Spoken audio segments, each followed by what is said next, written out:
And we are live. Hello everyone, welcome to the Alien Spaceship stream. You can be watching from anywhere around the country or the world, and I really appreciate every single one of you coming to you from the spaceship studios from a galaxy far, far away. Alright, and now switching over to the other screen. Let's go here.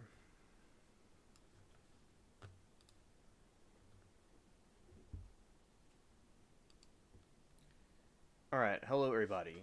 It's Alien Spaceship, and tonight we're going to be, it's our Friyay stream. We're going to be talking about different trials and rabbit holes that we like to go down. And before we get into all that, we will be doing some stuff as we have people come through. Let's start by, let's see, I'm going to play some of this other trial. The original Corey Richardson trial. Yeah, something I have to, let's see. Oh, good evening, Richard. Welcome to the stream. All right, I will be in the background while I play some of this other trial and then get back to this.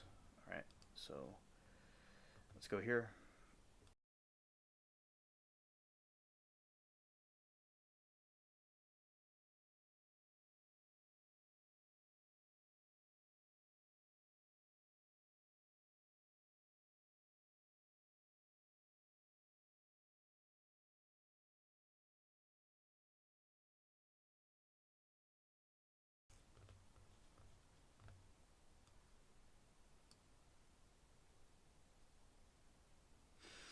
Okay, so at this point, I got the stream to come back on.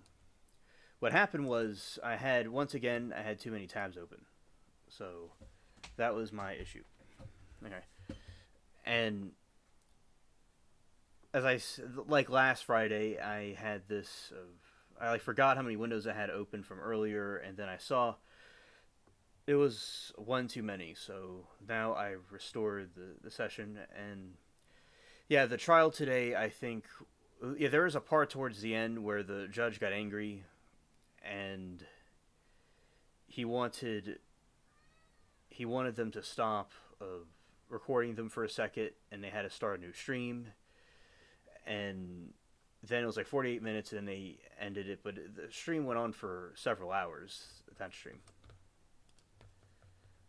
Okay, so, and hello Richard, good to see you, welcome. Some different rabbit holes to get into, and while we're going to watch some scenes from a trial, but I'll be back for other things.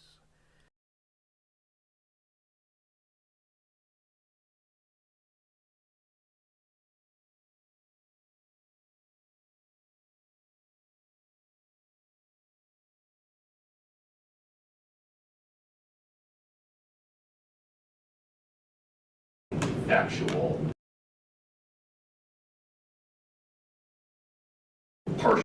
partially factual narrative. Therefore, it's here. I don't know if that's true. If that's the court's position, they've only made that as it relates to the 60 pages, not the entire packet. I agree. So, Are we talking about the entire packet? Well, it was unclear to me. Mr. Nate says yes. Yes, I was asked to turn over the entire packet. Is that accurate, Mr. Bloodworth? I thought the briefing was I agreed to turn over the 60-page document, and then upon reflection, I can't do that anymore. It was further requested that I give the packet to the review attorney, and the problem with that. Mr. Nate. It's okay, you're on. I apologize. The problem with that is I can't, once I assert a privilege, I can't turn it over or I waive the privilege. Understood. And I can't turn over a part of it. So I guess what I need from the court today is an order telling me I need to turn over the 60 pages. If that's what the court's inclined to do. No, I'm inclined to not do that. Well, So let's take a step back. I understood, Mr. Bloodworth, that we were talking about the document, not the folder. Your Honor, there's letter number 2. Is that the one she held up? which is the one she held up. Okay. And then 60 or so pages of what she describes as the continuation of the Walk the Dog fictional manuscript. Okay. Are those the two documents we're talking about? Yes, Your Honor. We don't know what else is in there to make a good cause showing. Well, that's the way it goes, though, when people are handing an attorney-client privilege or a marked folder their attorney. Well, yes, Your Honor, but when removal of the material from the jail violates jail policy, that adds another wrinkle to it. Let's stay focused on the two documents. Yeah. I don't have enough to speculate about what may have been in or not in that folder, and now I understand the significance of Ms. Lazaro telling me jail staff went through the folder several times. Now I understand where you were headed with that. Let's stay focused on just the two documents. The one page that was held up, which the vernacular for that is letter number 2. The vernacular is letter number 2, Your Honor. It was multiple pages. Okay. And then the 60-ish page document. Correct. Why shouldn't we handle those two documents in the way the court proposes?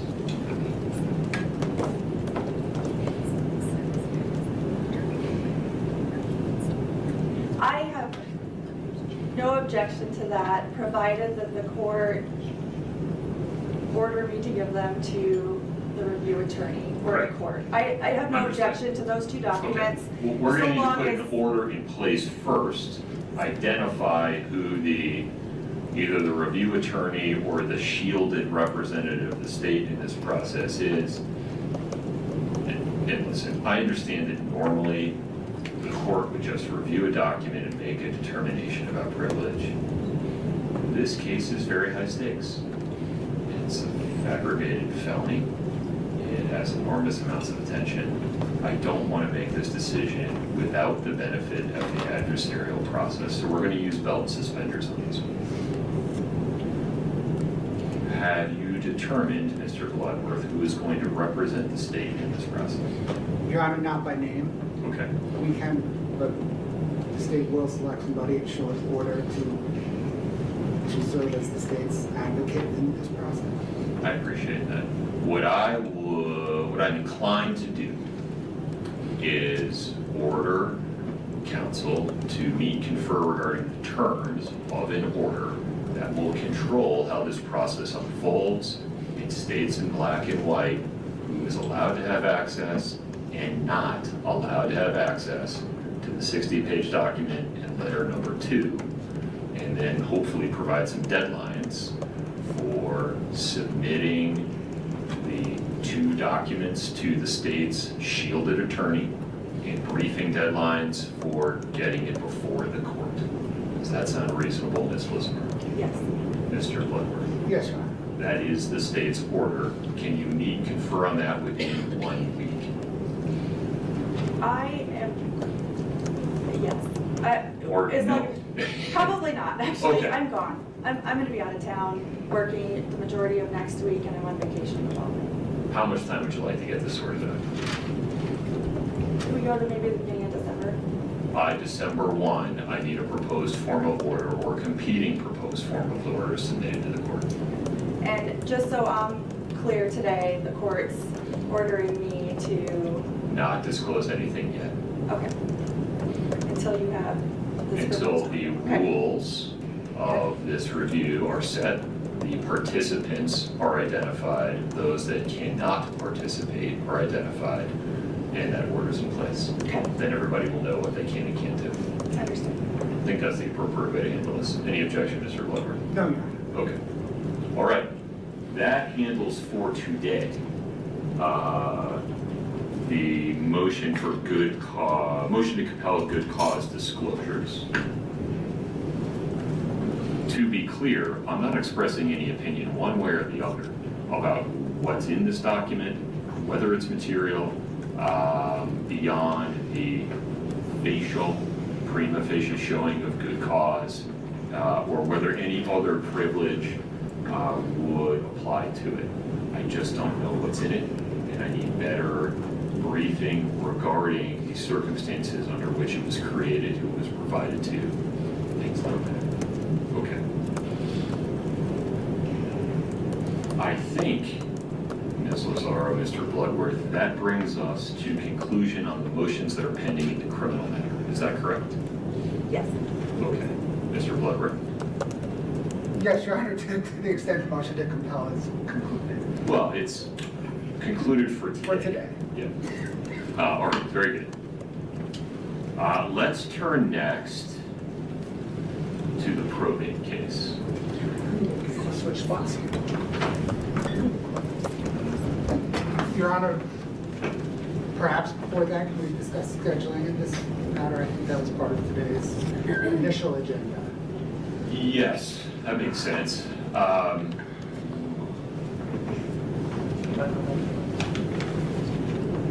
I can appreciate why you wouldn't be comfortable having this matter not have a next scheduling conference, but there's a lot to be worked out on some document discovery issues. Ms. Lazaro, what do you propose? I think my proposal would be, let's get this order in place with the timelines and then schedule dates accordingly at that time. I'm comfortable with that, Mr. Bloodworth, if you are. Yes, Your Honor. Do we want them to get something on the calendar perhaps mid-December? Well, I think part of the court's order was that in our proposed order, we come up with deadlines and then For briefing, For that'll briefing. drive that'll drive the next hearing. my consideration, and then there will be a sealed hearing, I imagine, to hear from counsel's argument and you make a ruling. Okay, Your Honor, then we can perhaps Yeah. meet, confer, and propose as part of that. That would be my scheduling preference. date. Yeah. Yes, Your Honor. Yeah. Understand. That works. Anything else? If you don't, please let me go around that. No, sir. Thank you. Okay. All right, very good. The probate, Mr. Hinton. No, not Mr. Hinton. Right, Mr. Hinton.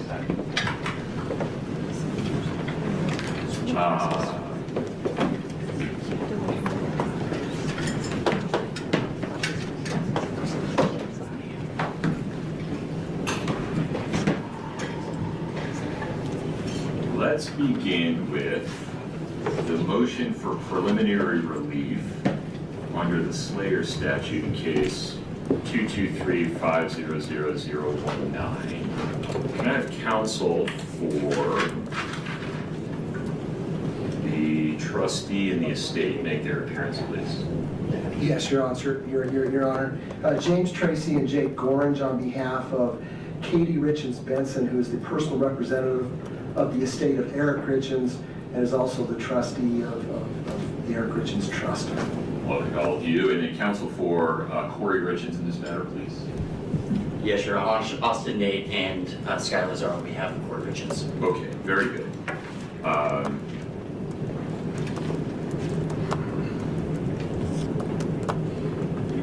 Mr. Tracy, let me ask you some practical nuts and bolts questions here. You ask for an order enjoining Ms. Richens from dissipating her property and assets, acknowledging that she will have some legitimate expenses that would need to be accounted for. That's true.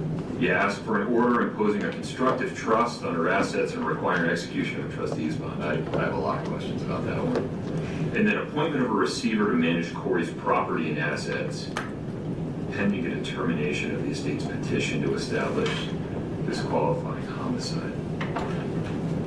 Talk to me first about the order enjoining Corey from dissipating her property and assets. I'm unclear to what extent your three buckets of relief overlap unnecessarily or duplicate each other unnecessarily. The statute says what it says. You're entitled to some injunctive relief to maintain the status quo. Recognizing there's the abstract possibility that you would be able to prove a disqualifying homicide. We do need to make sure, though, that I do not inadvertently prejudice Ms. Richens' ability to provide for her defense. How do you recommend we do this as a practical matter? As we put forth in our briefing, Your Honor, we don't object to payment of expenses for her defense on 3 conditions. One is that they're reasonable. 2, that they're approved by the court and/or a receiver. And 3, that they not come from life insurance proceeds or other assets that were Eric's that she wrongfully took. Now, we don't know that we don't have a clear picture of all of her assets. Pause there for a minute. Money is fungible. Her assets are X amount of dollars. Whether it comes from life insurance or it comes from encumbering real property or it comes from something else, what's the difference? Well, I think there's a huge difference. Now, again, I'm just looking at the allegations in the information, also the briefing and the detention hearing and the evidence provided. Sure. Looking at those things, it appeared that the state had sufficient evidence to establish that Ms. Corey Richens was in serious financial trouble, and that she had access to millions of dollars of life insurance on Eric Richens' life. Using those facts, it doesn't seem unreasonable to think that most, if not all, most of, or a substantial portion of liquid assets that she had, cash, could have come from life insurance. We think that the court has broad discretion under the statute to preserve the assets of, it says the killer or the killer's estate. I'll just refer to it as alleged, okay? So we know what we're talking about, but I don't want to upset the defendants on this matter. But it seems unfair to us. The whole point of the statute is that a person not benefit from the acts covered. And I if you agree. I guess get what I'm life asking- insurance and then use it for your defense, it seems that you're doing exactly that. Now, Well, how you're are we- doing exactly that if you use other marital funds that did not come from life insurance. Why is life insurance more worthy of protection than other marital funds? Well, I don't know that it's coming from other marital assets. You don't know that it's coming We from don't. life insurance. We suspect. We don't know. What we know, apparently, there's facts that show that she was upside down in many areas, but we don't know what money she had from her real estate business. I don't know. But this is really going to be work that we think is appropriate for a receiver. How would we structure a receiver's involvement so that with respect to approval of her defense costs, Ms. Richens had a clear route to make sure that the receiver was not impeding her ability to fund her defense? It's very fact intensive, Your Honor. If the receiver, hypothetically, was put in place and was able to determine that, for example, let's pick a number. Let's say there was $3 million of life insurance, or $2 million, whatever it was, and that all of that was given to her defense counsel for defense. I mean, I think, you would have to know what they anticipate the reasonable costs of defense are. I'm asking more of a Is she procedural. stashing money with Please don't defense talk counsel? over me. Oh, I'm sorry. I'm asking more of a procedural question. What if she disagrees with the receiver's determination of what's reasonable? What's her relief? Your Honor, we come to Your Honor. You can imagine how much I don't want to be approved I of just Ms. don't Richens' know. defense costs. I'm not sure how else we do it.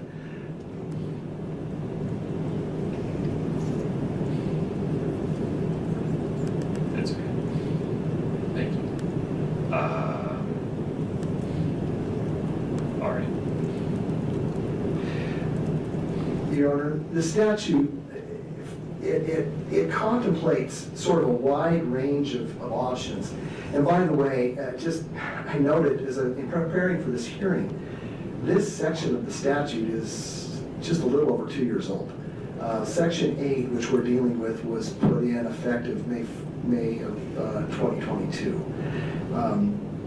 And so under this statute, and it specifically says before the court determines whether there's been a disqualifying homicide, then the court can enter a temporary restraining order, an injunction, to preserve the property or assets of the alleged killer, or the trustee's bond, or a constructive trust, or any other action, which we think would certainly include a receiver under Rule 66, which is pretty broad as well. Under Rule 66, the court may appoint a receiver in any action in which property is in danger of being lost, removed, damaged, or is insufficient to satisfy a judgment, order, or claim. Now, in this case, Your Honors, we put in our moving papers, and since then, I mean, in the month of September alone, 4 properties were foreclosed on that were either in... Notices of default were issued. Did foreclosure sales actually occur? There's been additional notices of default, but in the month of September, 4 properties actually were foreclosed on. Meaning? That had notices of Trustee default sale. and there were trustee sale. Okay. So there is property being lost right now. I don't know what efforts, if any, are being made by Corey Richens to try to preserve those properties. We don't know what equity, if any, were in those properties. But we do think that this is an appropriate case for a receiver. Exactly what the scope of the receiver's responsibilities are and the authority to make determinations as, for example, reasonable defense costs, I think we're going to have to work through that.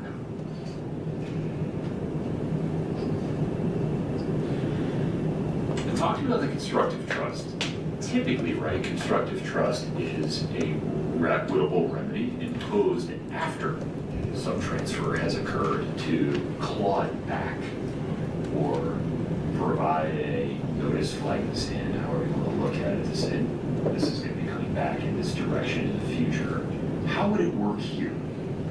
In this trustee's bond, the way you've talked about it, it would be money posted by Ms. Richens, but you don't want her to have access to any of her money. You can see why I'm confused. Yeah, well, it is confusing. Typically on a constructive trust, as you mentioned, Your Honor, it's a situation where someone has money that under the circumstances, using equitable principles, the court will order that that person is holding the money in trust for another person. So in this case, the way it would be applied is when you have a killer, an alleged killer, that person's assets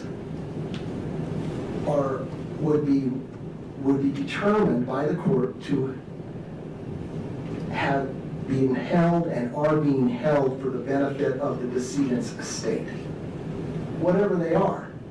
And that order gets recorded against each parcel of property titled in the name of Corey Richens. If it's property, perhaps you would record the order.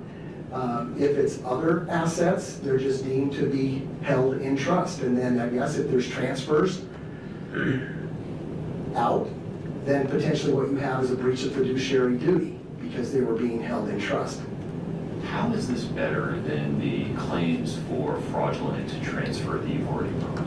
Or maybe Well, referenced. I looked at the complaint. It wasn't clear what it was saying. You were actually bringing claims under the Fraudulent Transfer Act versus other causes of action. well, there are claims for avoidable transfer, Your Honor, relating, I think, primarily to real property. But as I read the statute, they are giving a court the ability to establish a constructive trust on any property or assets, not just real property, any assets, to preserve those for potential claim by the decedent's estate. I mean, granted, constructive trusts are a little hard to get our arms around because it's kind of it's imposed by order. Well, the statute doesn't talk in terms of constructive trust. It just talks in terms of trustee's bond, right?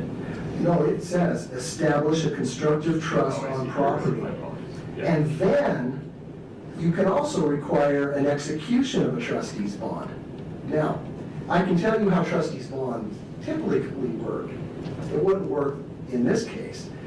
If you have a trustee of a trust, let's say you have several $1 million of assets, and the beneficiaries are concerned about the trustee's ability to observe fiduciary duties, etc., they can ask a court to impose a trustee's bond.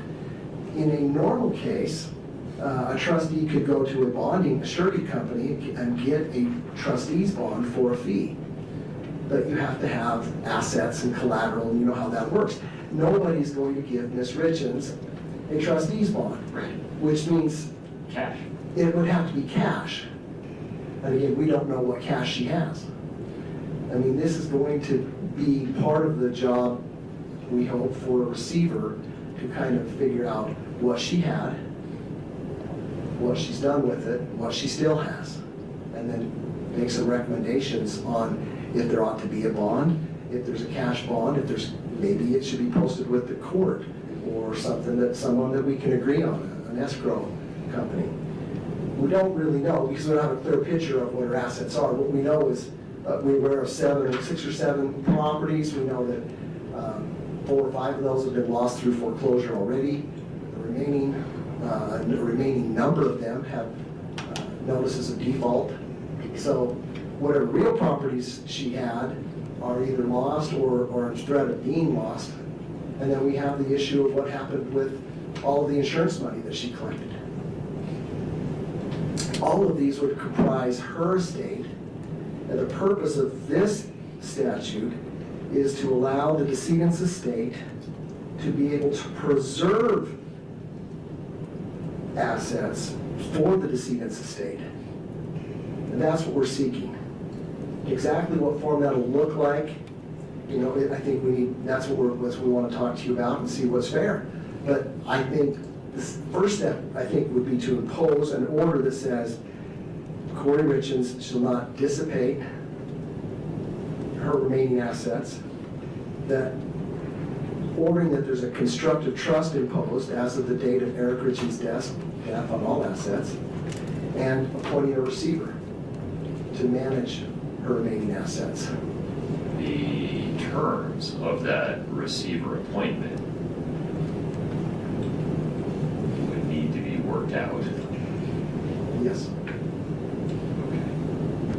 And correct me if I'm wrong, I didn't see a proposed appointment order in the briefing order. Did not. You've worked out those details? We have not. We would want to get with opposing counsel and see if we can work out an agreement. All right, let me talk to counsel.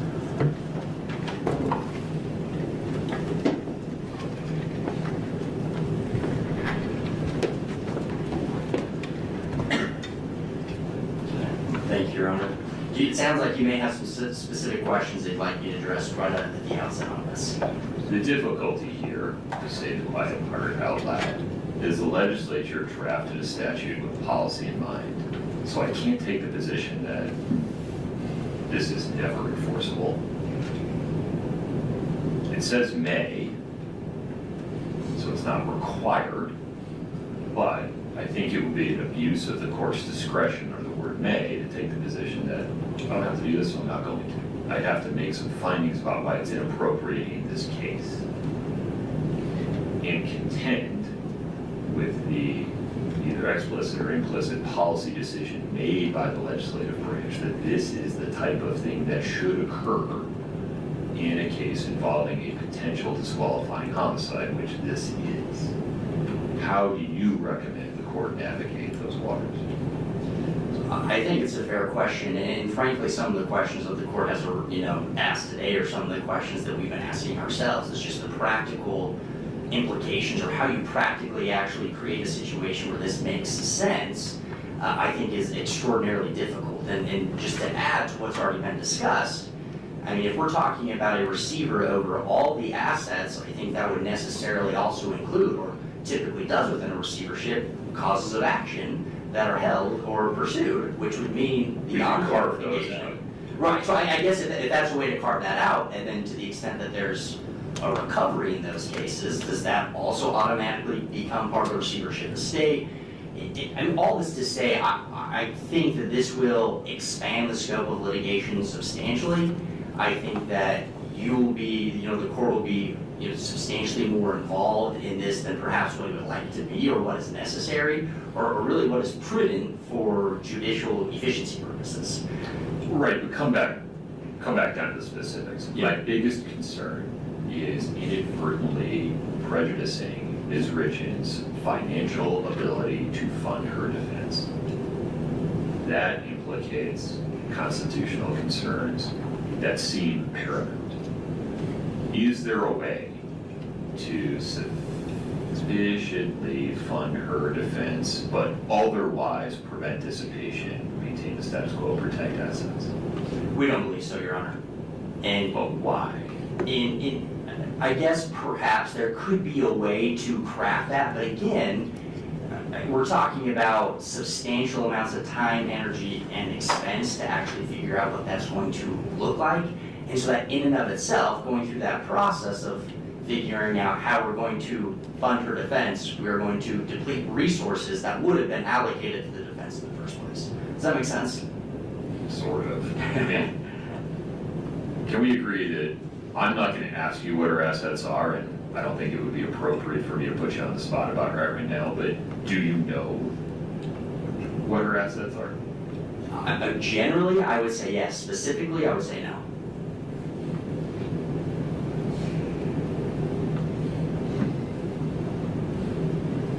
I have no idea how the legislature expected a judge to make this decision without asking all kinds of questions that I really don't want to ask. And I think just to add to that, Your Honor, particularly in a case that is as much publicity as this case has, if we get into the injunctive relief, and this is in the briefing, that sort of thing, right? Whether that requires some sort of a finding of substantial likelihood. Yeah, pause there for a second. Yeah. Isn't the easy button on that just to say, as a matter of law, this court rules that the substantial evidence determination is sufficient to satisfy Rule 65A(E)(1), and just stop talking about it? I mean, certainly the court could do that. I think those are two different standards, and I think we would take the position that for a preliminary injunction, that may well be a higher standard. We obviously haven't gotten into that a great deal in the briefing, but from our perspective, we think it is a higher standard, and obviously the substantial evidence, at the pretrial hearing, probable cause still hasn't been shown, and I'm not trying to equate probable cause with what substantial likelihood of success in the marriage looks like, but Or perhaps there's substantial evidence. evidence. Yeah, or substantial evidence. So it is convoluted, and it does make it a little bit, tricky, particularly taking into those considerations as well. Would you acknowledge, though, that in general terms, this kind of case is the kind of case that is targeted by this statutory provision? That is, a situation in which, if a defendant is found guilty beyond reasonable doubt, or in a civil matter by preponderance of the evidence for a disqualifying homicide, loses any interest in all of those assets? Yes.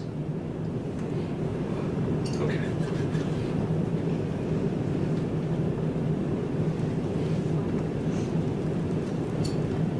Talk to me about a receiver. I'm not sure that's better. You're not sure that a receiver is better? Right. And I agree. I think based on the discussion that you had with Mr. Tracy, the practicalities of that is going to be very, very difficult to iron out, and what that looks like. Some of the additional practicalities that I've suggested here, and I think as well too. I mean, they've moved under Rule 66, but there's the Utah Commercial Real Estate Receivership Act, which comes into play when we have real property at issue in a receivership, and so that has obviously not been addressed, and I think would be implicated under these circumstances, so would need to be consulted and addressed as well. So, to the again, practically speaking, the receiver makes little sense. I think it makes the process significantly more cumbersome than what it already is, and so don't think that appointment of a receiver would make much sense at all under these circumstances. Has the estate served Ms. Richens with any written discovery asking her to identify her assets? In the context of the probate case? Correct. I do not believe so. In the context of any other case? I don't think so. Okay. And I could be wrong. There's several cases, obviously, and lots of written discovery, but I do not believe so.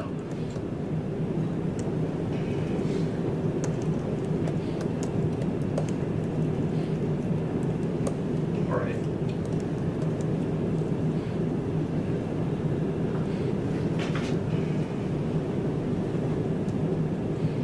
Okay, let me ask Mr. Tracy some more questions. Thank you, Your Honor.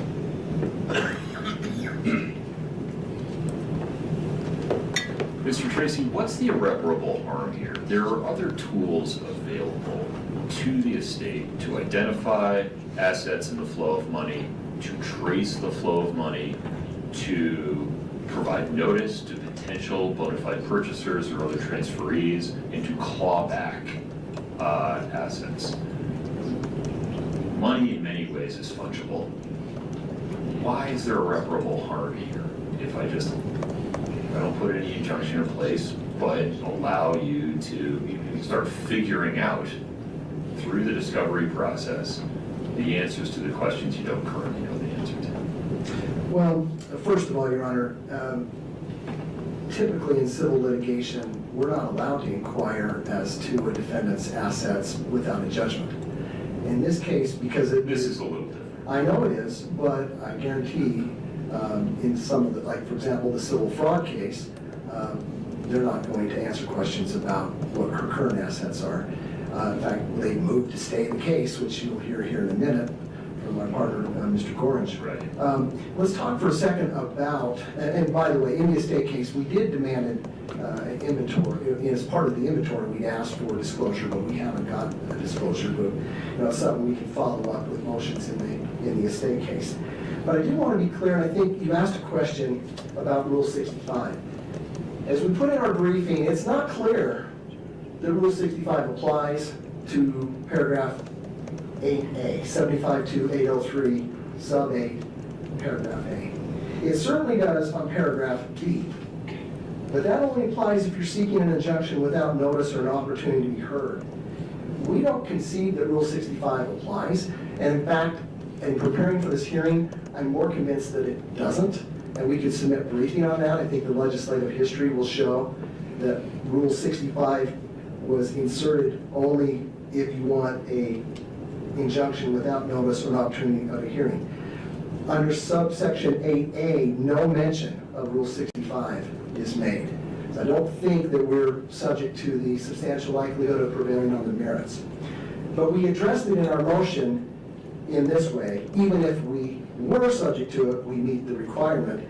And to that, I would, in addition to your rulings in the criminal case, we had 45 facts set forth, cited by evidence, and they didn't dispute it. They relied on her Fifth Amendment right, which she has the right to do, but in a civil matter, it comes along with an adverse inference. Sometimes the law, and that's a little more complicated than you let Well, on.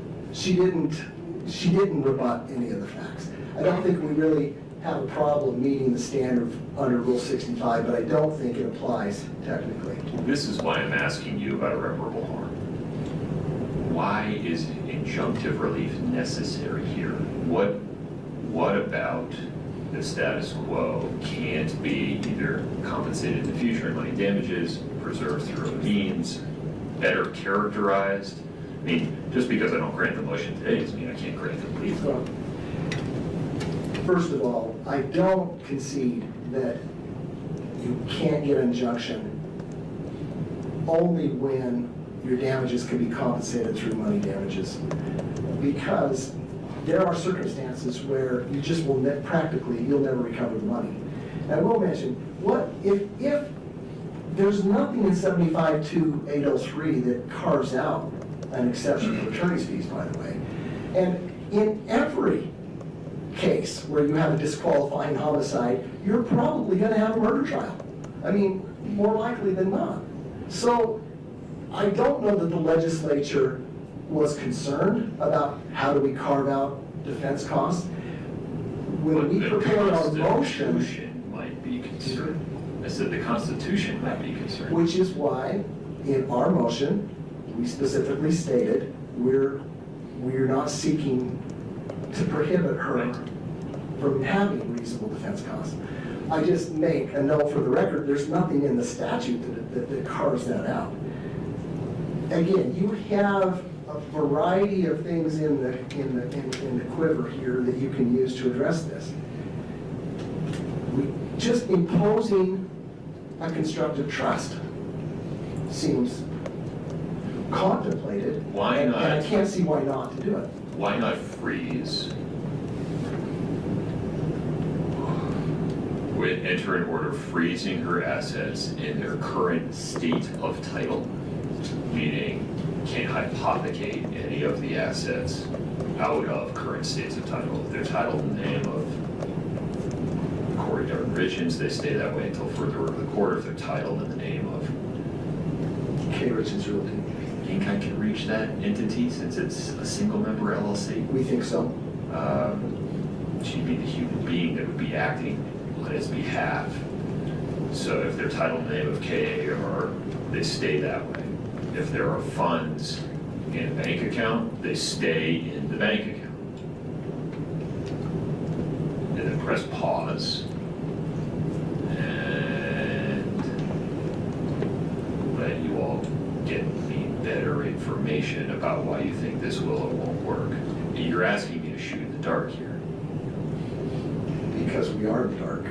I know, but if you'd serve some discovery, we'd all be better off. And now, there may be reasons that hasn't happened yet, but I'm just saying there are tools available. What do we do about the fact that her properties, or properties titled in the name of KRR, have notices of default? Well, it's going to take an analysis of whether there's enough equity in there to bother trying to rescue them. But I Presumably, Ms. Richens has an equal financial incentive to do that, right? depending on the amount of equity in them. Sure. If it's only $20,000 of equity, maybe not. With regard to your suggestion, Your Honor, we would welcome and certainly we would welcome and take from the court a freeze of recurrent assets. I think in addition to that, I would ask the court under 75-2803 order that the constructive trust on any property or assets of Corey Richens was effective from the time of Eric Richens' death. What that means exactly, I don't know. But Tough sell. I'm just telling you, I mean, it should be a constructive trust. What that means as far as the consequences of that, I don't know until we know what she did with the assets. I'm not opposed to that concept in terms of at least casting a net that goes back in time. How would I structure that constructive trust to have an exception for assets that have been used or would reasonably be used to defend herself? Here's what I think one way this might work. The court's order could say freezing all of the assets as you just mentioned as of today and going forward. Now, in addition, the court, pursuant to this section, orders that a constructive trust, or that all property or assets of Corey Richens is subject to a constructive trust in favor of Eric Richens' estate from the time of Eric Richens' death, period. I mean, it's up to us to decide what we do with that. And here's what I would say. If then, after we find out more about what she's done with her assets, if she made what we think is an unreasonably large transfer, far beyond maybe what was needed for reasonable defense costs, then we would argue that that was a breach of our fiduciary duty. Nice. They would argue it's not, and they would tell us why it's not. I don't know how that would turn out. But I think under the statute, it's fair to say, I mean, if, in fact, she's guilty, we don't know if she'll be found guilty or not. But if someone's found guilty of a murder, it's certainly not unreasonable that any of their assets from the time of the death of the victim forward were held in constructive trust for his or her estate. That seems pretty reasonable. And so the parties would have their respective arguments about whether expenditures since Eric's death to now were within or outside a proper exercise of Ms. Richard's fiduciary duty. Yes, All right. that's what I think. Okay. Thank you. Let me ask Mr. Nate some more questions. So Mr. Nate, let's focus on those two things. Yeah. In order, freezing the assets as they stand today, no hypothecation of anything, no transfers with for or without value, and establishment of constructive trust with the parties reserving their arguments about whether any distributions, use, transfers of assets to date were equitable, appropriate, within a fiduciary duty outside of it.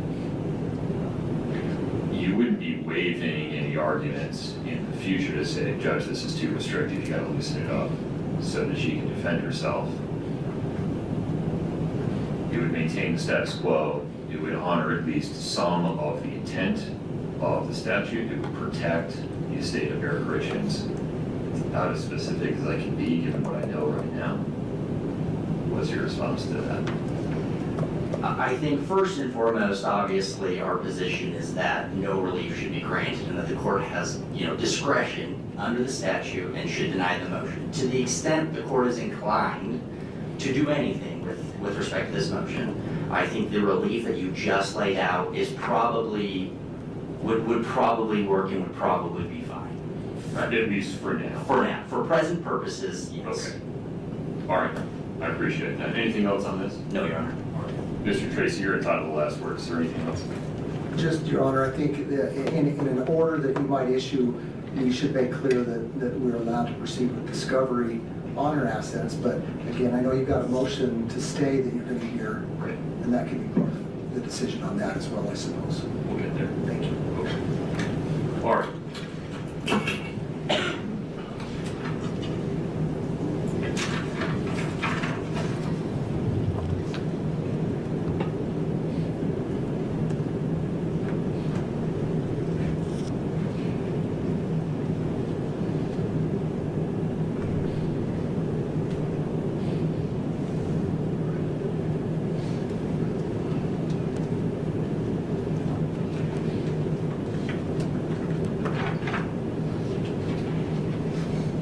The issue before the court is the motion brought by the estate of Eric Richards for preliminary relief under Utah Code 75-2803, subsection 8A. The estate requests an order enjoining Corey from dissipating her property and assets while also acknowledging that Corey Richards will have legitimate expenses, such as the cost of her legal defense in the criminal matter. The estate also asked for an order imposing a constructive trust on Corey's assets and requiring execution of a trustee's bond. And the estate asked for appointment of a receiver to manage Corey's property and assets pending a determination of the estate's petition to establish a disqualifying homicide. The motion is granted in part and denied in part as follows. First, to the extent that the four factors under Rule 65A(e) must be met before the court may impose injunctive relief under 75-803 subsection 8A, the court finds they are met in this case for the following reasons. With respect to factor E1, the court finds that factor is satisfied as a matter of law by the court's determination that there is substantial evidence supporting the aggravated murder charge in this case. Regarding factor E2, the court acknowledges that the difficulty of recreating, chasing, and reversing any flow of funds or dissipation of assets that might occur during the pretrial period in the criminal matter poses an irreparable challenge to the estate in terms of maintaining Corey Richens' assets for distribution to other parties in the event she is found to have committed a disqualifying homicide. Court determines under factor E3 that the threatened injury to the estate outweighs the damage to Corey Richens that a carefully tailored injunction would pose. And under factor E4, an injunction is not adverse to the public interest and in fact is consistent with the public policy put in place by the legislative branch when it passed section 75 to 803 subsection 8A.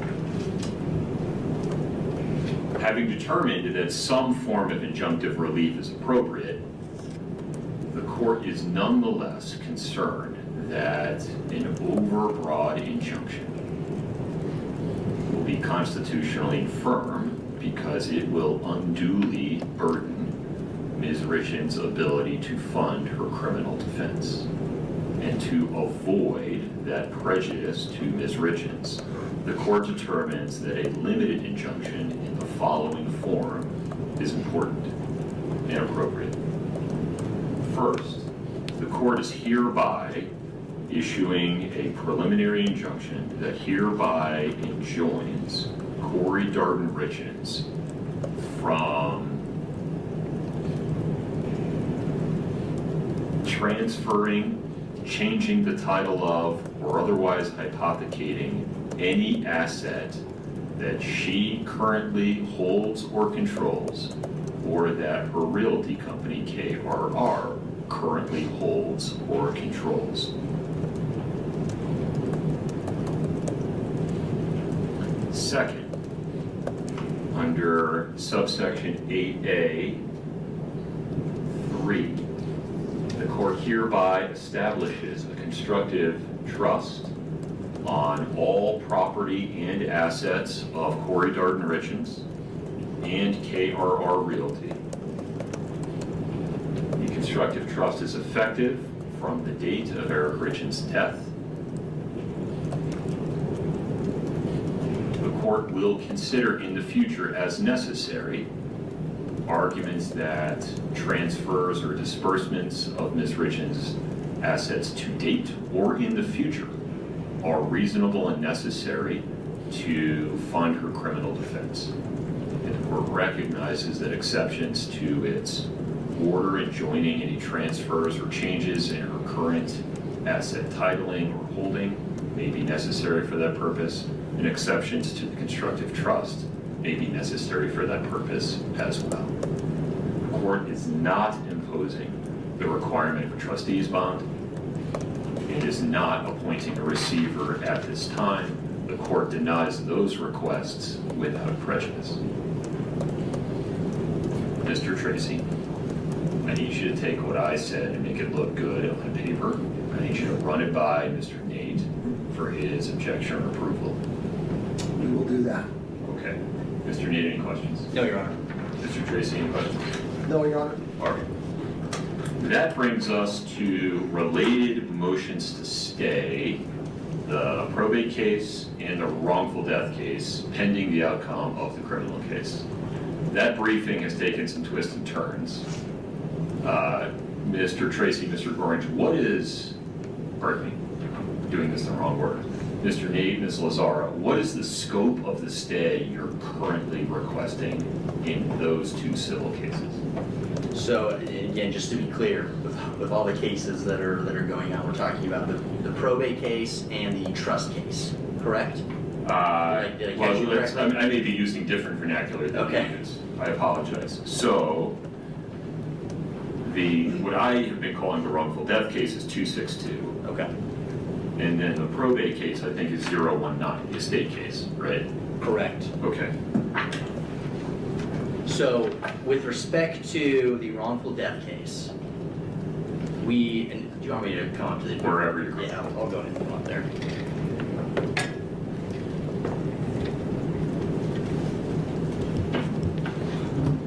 So with respect to the wrongful death case, there are some preliminary discussions with what a stay might look like. The plaintiffs in that case, or the plaintiff in that case, the estate, has agreed that some form of a stay is, that they don't object to it. But we haven't really been able to reach an agreement on that. And from our perspective, we think the overlap with the wrongful death case and the criminal case are so substantial that we maintain a position that a complete stay on that case is necessary and what we're asking for. So pause there for a Yes. second. Yeah. I don't know if this is accurate, but I think it is. Imagine, though, for the purposes of the hypothetical, that the wrongful death case ending 262 includes some avoidable transfer causes of action. Why shouldn't they be able to go out and try and claw back some assets, get them back into Corey's estate? They would need, maybe they wouldn't need testimony or admissions from Corey to do it, but if they asked for it, you would have your right to object based upon Fifth Amendment grounds or others. Well, why would I state that? So I think, to make sure I'm understanding the question right, is the idea here that perhaps you stay some claims and allow some claims to move forward, correct? Right. There's a lot of claims. I mean, this gets messy fast. Correct. And I think just from an overall or an overarching purpose, as we've stated in our pleadings, piecemeal litigation associated with pursuing some claims, not pursuing other claims, I think undermines judicial efficiency. I think it's unclear at this point, do I think that there's some potential that voidable transfer claims could be implicated somehow in the criminal trial? I think it's possible. I don't have specifics on that right now, but you add that to the already very substantial allegations that are overlapping between the two cases, and I mean, we think that that certainly would lend itself to staying the case in its entirety. And again, to allow the whole case to move forward at once or to stay the whole case in its entirety. And I think that, supports judicial efficiency. It also avoids unnecessary duplication of work, as set forth in some of the cases that we cited in our briefings. What about the 019 case, the in re estate of Eric Richards? Why would we say that? So, and again, just the verbiage that we've used on that is either the estate case or the probate case to make sure we're talking about the same one. Yeah. So, we filed a motion to stay in that case. You'll note from our briefing, though, on the, I think it's in the reply in the 262 case, I don't think, and we take the position in the papers, I'm not sure that Corey has the ability to stay collectively the administration of an estate, right? I mean, and that's why we point that out. And so our motion to stay in the context of that case was narrowly tailored to, one, prevent, staying, any action with respect to the petition to determine a disqualifying homicide, which for obvious reasons, right? And then any other aspects of that case that would, require the active performance of Corey or anything that would require active performance in some aspect of the administration. So I don't think that case should be stated in its entirety. We haven't taken that position. Hopefully we've made that clear through our briefing that it should be narrowly tailored to, the aspects of the estate administration that implicate Corey, including the petition for disqualifying homicide. Do you acknowledge that proportional discovery in the estate case might include identification of Corey's assets, where they are, where they went? Particularly in light of the court's ruling today, yes. Okay. All right, that's helpful. I appreciate that. Thank you. Perfect. And then I guess I will just add as well, we have the original case that was filed that ends in, I think, 7-6. That one. There's no briefing in front of me on that case right now, is there? So there's still a motion to stay that's pending in that one as well. I apologize. Okay. So I'm happy to discuss today. If you would prefer to defer, that's, fine. Is that Corey's case against Katie and her capacity as trustee? That's correct. So whatever I do with it would seem that whatever the court does with the elements of the estate case, other than the petition to determine disqualifying homicide, it should also do with that case. That is, if I allow the remaining elements of the estate case to go forward, I should allow Corey's claim to go forward as well. That's correct, and we've gone, and there have been discussions with opposing counsel. We sent an email, I think when it was originally set for hearing back in August, trying to work things out. Unfortunately, we haven't been able to reach a stipulation on what that stay would look like. From our perspective, we think it makes sense to reach a determination as to home ownership and personal property ownership, right? That those shouldn't be stayed, but that, the remaining claims, including the counterclaim, should be stayed, because those do not carry carrying cost is kind of what we've been thinking of, right? It doesn't make much sense for the trust to continue to carry those assets if there's not going to be any residing there or anything like that. So we've taken the position that the stay should not apply to those, that Corey should be able to pursue those claims, but that other claims, the remaining claims in that case, should be stayed.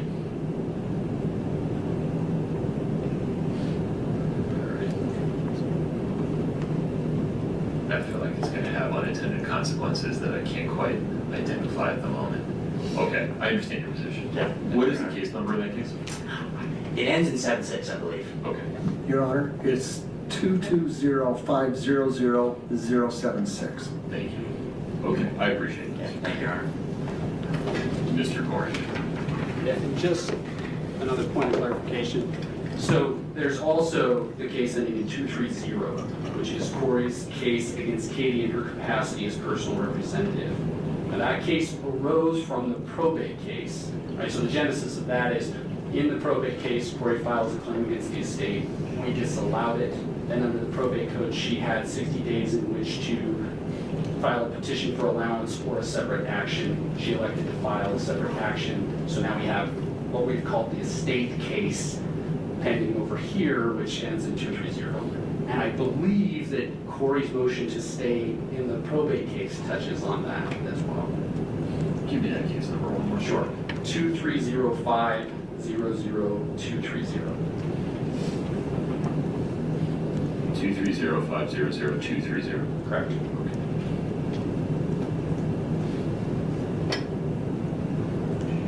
All right.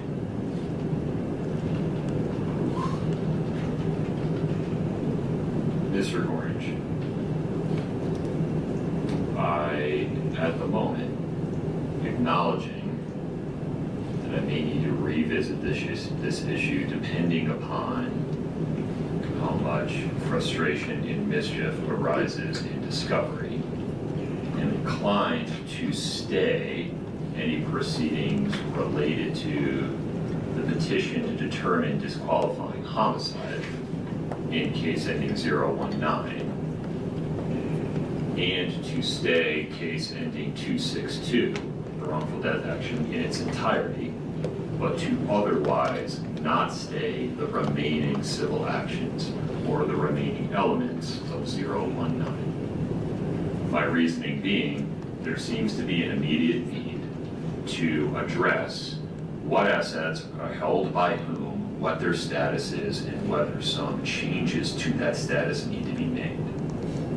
And I think that can be accomplished under the situation I just described. Do you see it differently? Only in one small respect. Let me address that. That's on case 262, which is the case in which Katie's, the wrongful death case. Right.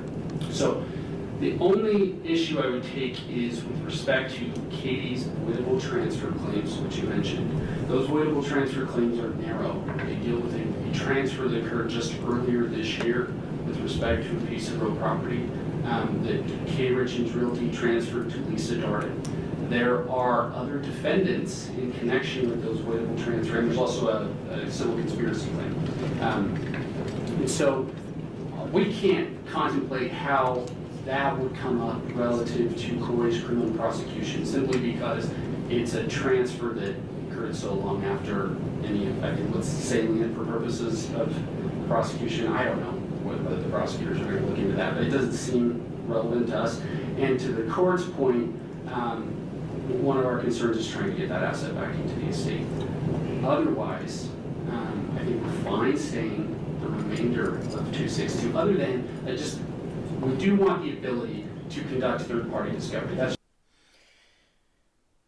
Hello there, Moki, and Knights are down 3. Oh, okay. Good luck to the Knights.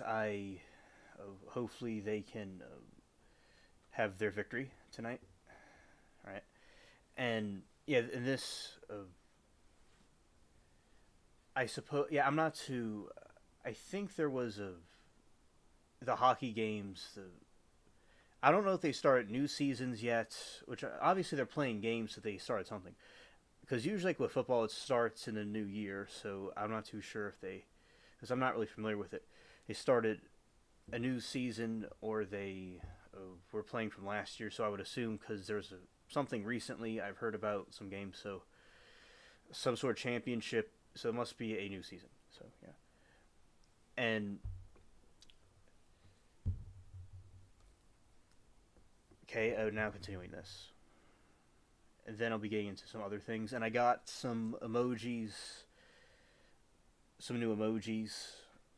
I enhanced the scared emoji, and also I got another one made today. just the issue. But I think you could do that. This is why I was pushing Mr. Nate a little bit on proportional discovery in the 019 in the matter of the estate of Eric Richard's case. It seems like you could do that there. And we don't have a problem. As long as we can go get records from third parties, we're good. It seems to me that proportional discovery in that 019 matter, conducted by the trustee on behalf of the trusts or the estate's beneficiaries, either the trustee or the PR, right? In the 019 case, the nominal plaintiff is Katie in her capacity as what? Well, personal representative. Okay. So in her capacity as PR, I think proportional discovery would be, I need to go figure out what's out there and where it is, and that would include third-party discovery. And as long as the court's order is tailored to reflect that, we have no problem with Okay. Have a seat. I'll make sure you get the last word. All right. Mr. Nate, did I provoke anything else, sir? Just one point, Your Honor. I did want to highlight the fact that Johnston Bird, who represents Lisa Darden and Ronald Darden, is here today. In this case, right here, to the extent he has anything to say, obviously wanted to make sure that the court was aware because they are also parties to the 262 case. That's right. In Lisa, so I wanted to make sure he had the opportunity to say something. Thank you. Mr. Bird, anything to add, sir? Yes, Your Honor. Just briefly regarding avoidable transfer claims, and that's where our interest lies in this case. This isn't our motion, but we do have an interest in the case being stayed. A lot of it goes to the judicial efficiency of the stay, in that the premise of those transfers being voidable are related to the criminal claims against Corey and KRR. If KRR and Corey they're found not to have committed any kind of wrongful actions here, then the premise of those transfers having been voidable is disproven and baseless. True, but under the current state of facts, right now, there's a claim, isn't there, under the definitions of the fraudulent transfer, avoidable transfer act? Yes, there's a claim that's sufficient. Now, that claim will cease to exist, right, if she is not proven guilty. That's correct, Your Honor. But at the moment, the claim exists. At the moment, the claim exists, but it's a matter of pursuing that claim and conducting discovery into that claim, and the eventual possibility of having all of that been for naught if there's later found to be no wrongdoing. So a stay, it's a judicial economy thing, it's also preservation of assets within the trust. A stay would allow those claims to be adjudicated after the criminal liability has been determined, and then we'll know one way or the other whether a basis for those voidable transfer claims exists. Well, what would prevent a BFP from receiving that piece of property in the intervening period? I think the answer is nothing, right? Yes, Your Honor. Then the claim is worthless. You can't get it back. Correct. Okay. All right. I appreciate your position. Anything else? No. Okay. Thank you. Okay. Mr. Gorge, anything else? Just one quick point, and this is just more of a clarification. I think this is the direction you were heading, but I just want to make sure. So in case 262, Katie's asserted claims both in her capacity as personal representative and as trustee. So if Katie is, 262 is state, and Katie's doing discovery through the probate case as the nominal plaintiff in her capacity as PR. Right. Is she going to be able, we just want to make sure she'll be able to conduct necessary third-party discovery in connection with claims that she's asserted as trustee in case 262. Aren't the duties the same? I mean, doesn't a personal representative have a duty to protect the assets and distribute them lawfully for the benefit of all beneficiaries of the estate? All heirs, not beneficiaries, but heirs. Certain heirs of the I estate, mean, yes. doesn't a PR have a fiduciary duty to all the heirs of the estate? Yes, Doesn't absolutely. a trustee have a fiduciary duty to all the beneficiaries of the trust? Certainly. Okay. I just didn't want to run into an objection where we do discovery that is specifically in connection with a claim that Katie only has in case 262 in her capacity as trustee, and we get an objection that Sure. in 19 it's not relevant to the estate. Tell you what, if I'm wrong about this, I will happily accept an "I told you so" judge when it comes up in a discovery dispute, but I think I've got this right. Okay. All right, nothing else. Okay. All right. Let me try and make a ruling that embodies the court's intent, and I'll ask you if you need any clarification. Before the court are 3 motions to stay. These civil matters, or at least parts of them, pending resolution of the criminal case. Those are filed in cases ending 262, 019, and 076. Those motions are granted in part and denied in part as follows. Case ending 262 is stayed in full with one exception. Plaintiff's claim for voidable transfer with respect to the real property transfer to Lisa Darden is not stayed. Case 019 is stayed only with respect to the petition to determine disqualifying homicide. All other elements in case 019 are not stayed. Case 076 is not stayed. Case ending 230 is not stayed. Mr. Gorge, I think I got that right. Does that sound correct? Sounds correct. Okay. I have 2 questions. Please. Is there and we didn't talk about this, I should have. Is there an end date on the states? I know that, I think. Not at the moment. I mean, by not imposing an end date, the court is not in any way limiting a party from filing a good faith motion for partial or complete relief from the stay. Okay. And then I assume that if circumstances warrant, I don't have anything in mind, but if under appropriate circumstances there was cause to move to lift the stay, either party could do that. I think that's what I just said. Okay. Okay. Mr. Any clarification needed? No, Your Honor. Okay.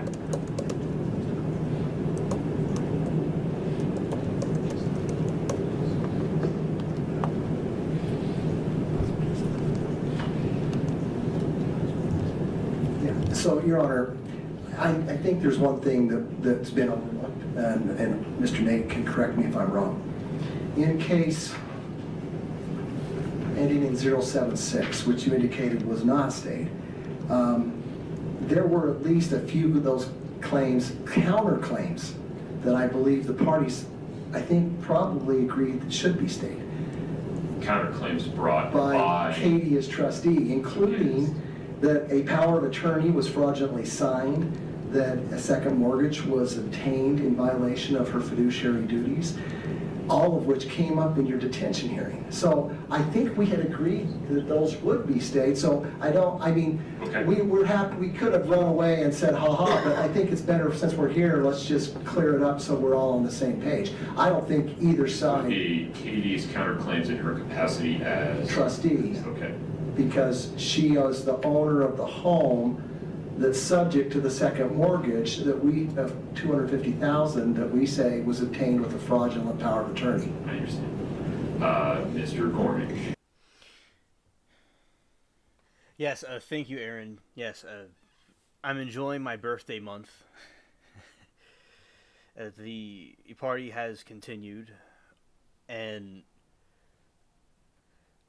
I want to say I appreciate the birthday wishes across YouTube. It's been a very nice birthday. I will say that the YouTube birthday parties are better than anything else. Yes, that is true, and it'll be your birthday month. Yes.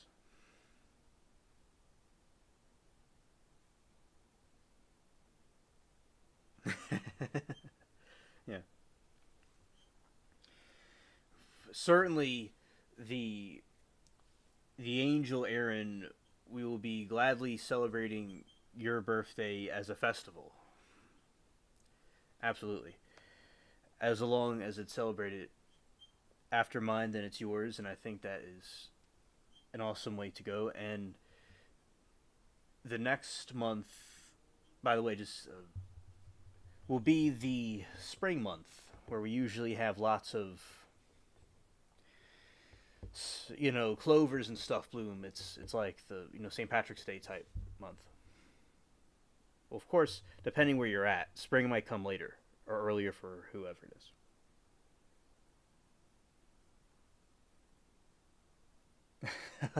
Right, Aaron. Right. And you get awkward. Okay. Understood.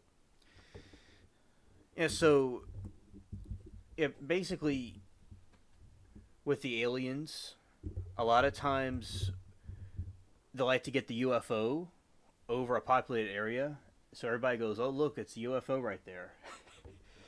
It's what is up with the UFOs wanting to be in a spotlight, and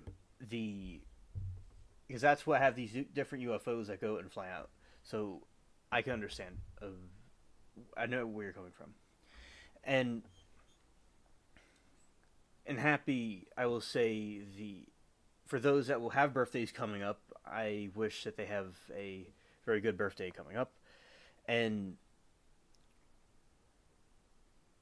I think obviously up north there's snow right now. It's still piling up.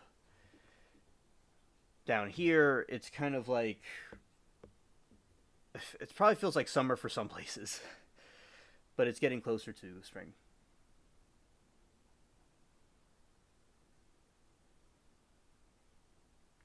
Okay, Goose. Birds are starting to nest around here. Okay, understood.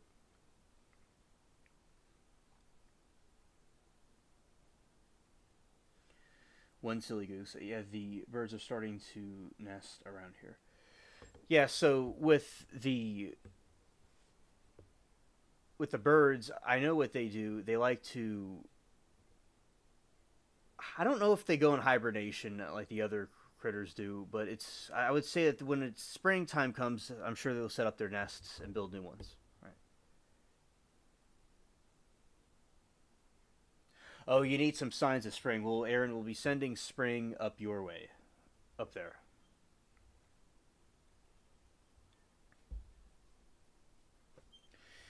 And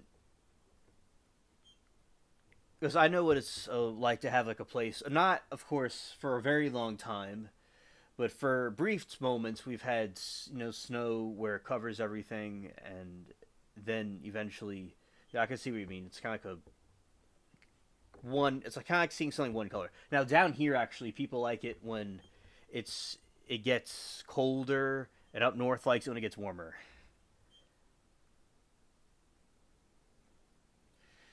Aaron said, it's signs of spring here when the birds try to fly into my windows. We literally wake up to loud bangs. Oh, poor things. Oh, scared.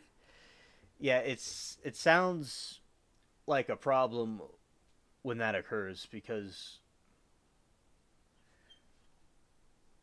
yeah, it's that, yeah, fly south. Yeah, when you have that happen, of the birds, they want to certainly go into the house and eat the nice of oh yeah, the nice food you make. I know that's what they want. They could smell it from a while away. And then we have Goose, who is the silliest goose of all, right there. Goostifer. Yes, there we go. Yeah, so yeah, understood, Aaron. That does sound of kind of yikes. It's a sign of spring, but it's also another awkward situation. The bird's trying to fly in the window, and bam. Yeah. And we got 2 new emojis. I improved the scared emoji, and I created the nice emoji.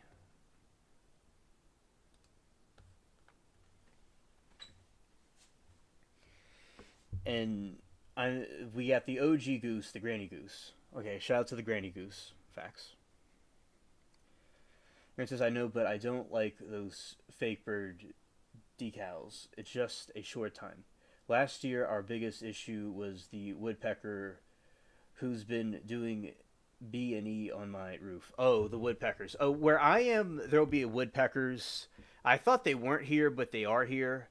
And they'll go, you can hear, and they'll go like to do with the trees and the power poles. I know Woody the Woodpecker, the cartoon. That one is a very mischievous woodpecker. It seems all the woodpeckers have a naughty side. Yeah. When I was little, I played. There's a game called Duck Duck Goose. The kids would play, and that I would play too. That's where I first learned about the mighty goose. All right. Okay, and fake bird decals. Yeah, so birds can have a way about them. So now I'll have birds at nighttime that will start tweeting, and it's kind of weird when they tweet at night because you wonder exactly what the reason is. So allegedly, they're trying to signal somebody or something coming, but there's this one bird a couple of years ago that would tweet very loud at night. And it was interesting. I put some shorts out about it when it was going on, and I just was like, all right, he's just a chatty bird. Nothing was over there. It just had a lot to say. I chose to live in nature, then walk around surprised when surrounded by nature.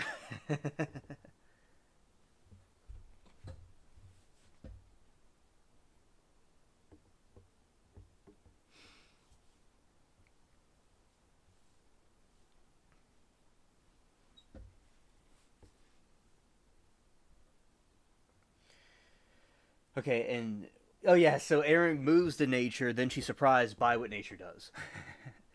Okay, and one silly goose says we have hummingbirds every year, lots of them. Oh yes, yes. Oh, hummingbirds. Oh yeah, that's right. That reminds me. There's a video that I did before my YouTube comeback in the 2020s when I took. This is also before the COVID-19 happened. The 2019 incident, the plague, the alleged plague. Well, some people would say it's a plague, so it's a plague, but I don't know exactly what was going on with that. So, anyway, there's a hummingbird by the sunflower, and it was so peaceful at night. And the hummingbirds love the sunflowers, by the way. It's really cool.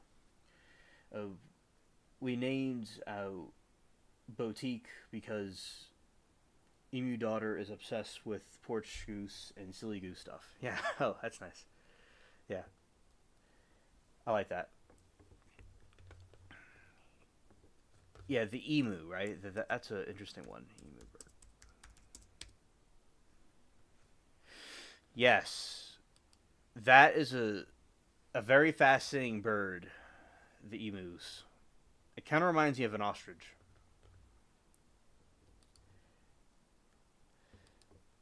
Yeah, and I first learned about hummingbirds back. They used to have a hummingbird feeder, and the hummingbirds would come and chill around it. Okay, there is some interesting. Oh, right there. That was just the perfect spot. This other bird is really cool. By the way, let's go this way. They fly backwards. I did not know that. Very interesting.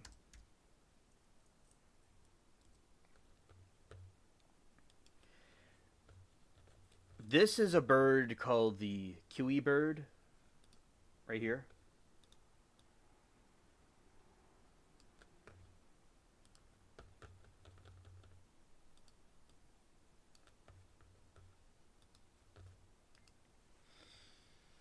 Okay, and it's a flightless bird. That's what he is. He's a flightless bird, and he likes to hang out and chill on land. He doesn't like flying. The thunder chicken. Okay, okay. Thank you, because I know about but I don't know a lot about what the origins of it are. But I've seen like different shorts about them before. All right, so yeah, that's the emu. Just somebody holding one. It looks like the friendliest bird on the planet. That's cute. That one has some long hair right there.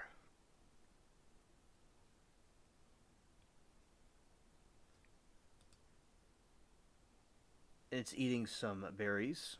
Because when I was looking up different types of birds, that was one of the ones I saw. Yeah, this is the emu.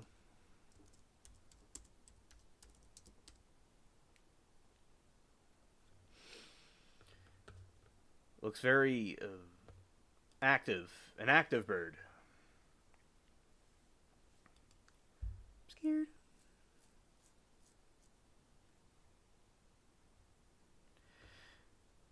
The thunder chicken. Right there. Okay, this is the eggs of it. Okay, so the egg is blue. And they're pretty big. It's more like an aqua or a turquoise color. I remember when I was learning about farming, there was chickens with different type of eggs that looked different than the ones you get at the grocery store. I know about brown eggs in the grocery store, but there were some other colors I didn't really know about. And now I'm learning about there's these very nice blue eggs with looks like a galactic design on them. And that is one compared to the ostrich egg. Interesting.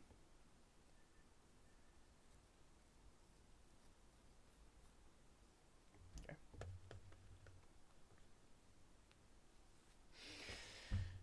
Oh, one of the birds, the macaroni penguin.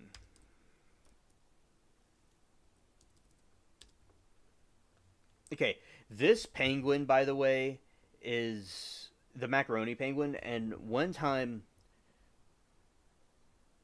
we were doing a stream about, it was OJ, I think, and Mermaid and Passion and we got into a conversation about the penguins, and she didn't know what type of, Mermaid didn't know what type of penguin it was, and I'm like, I just kept saying different penguins, and then this one, it's the macaroni penguin. That's such a goofy name, but it's like funny.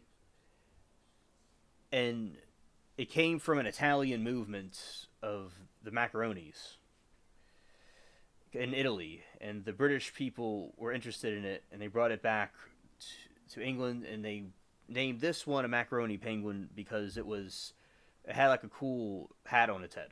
They thought so. It's a fun fact.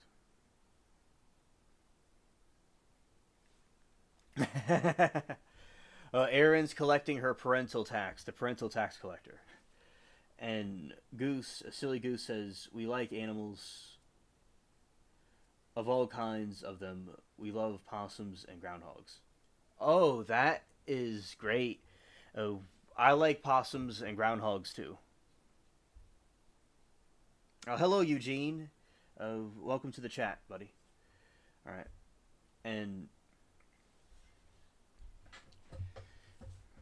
Silly Goose says, and I grew up on the farm. Eugenia eggs. Oh, nice, nice. Yeah, perfect, gentleman. And still had my migraine. Oh, it was just a chill homeschool day. Okay. Well, yeah, and hopefully it can blow over the migraine, but uh, I'm glad that the homeschooling is still going smoothly, and it can continue to go smoothly. All right, let's see what kind of bird that is. Yeah, shout out to Eugene, cool people. All right, so let's look at these eggs.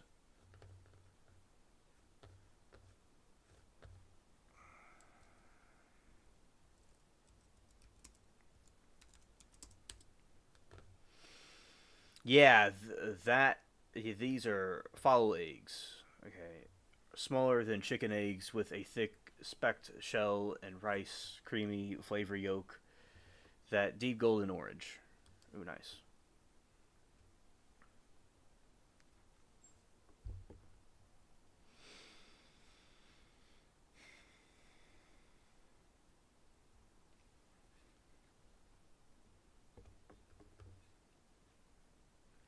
Oh, hello, Doe. Good evening to you. Welcome to the stream.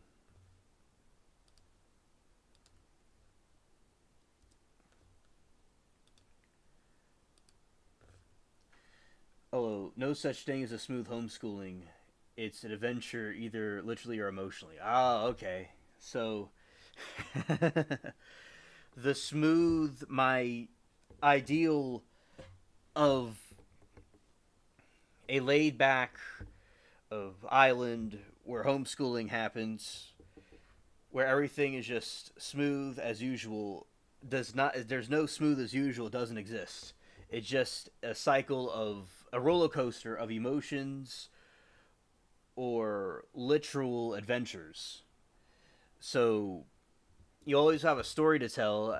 Yeah, I'm sure it's up and down all over the place. Okay, so you had an active homeschooling day that was an adventure nonetheless. Nice. Nice. Oh, it's great for baking. Well, we are glad to know about baking because we talk about baking and stuff here. Oh, okay, Doe. I had a good day today. I got some sun, so that's something I needed to do, and last night I ironically went to bed, something I have not done in a long time, but I went to bed at some point, and I went and hung out in the trials and talked to the different folks about what was going on at the trial, and then the judge was, it's like, court TV, you need to turn the cameras the other way, and they point the camera somewhere else, but anyway, I got sun, it was cool, a cool day for me. I looked at the garden, and it looks like the plants are growing like steroids. All right. And also Erin asks though about the other night about her moving. Oh yeah, yeah. She's gotten that done, and she was updating us about that yesterday. Yeah.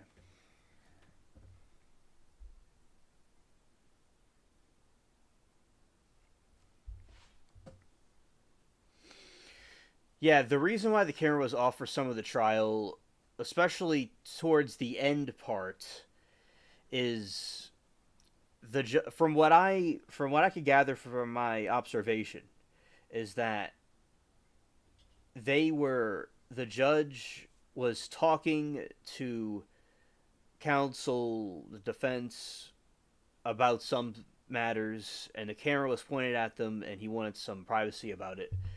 But I don't know a lot of details about what the reasons were. But that is the reason that from observation, what it was. Just to put it in layman's terms. And then it went off, and then it came back on, then they went off for the day.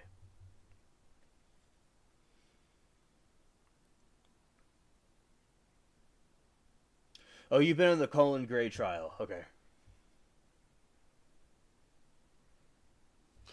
I've been looking at all the trials, but I've been focusing a lot on the Richardson one.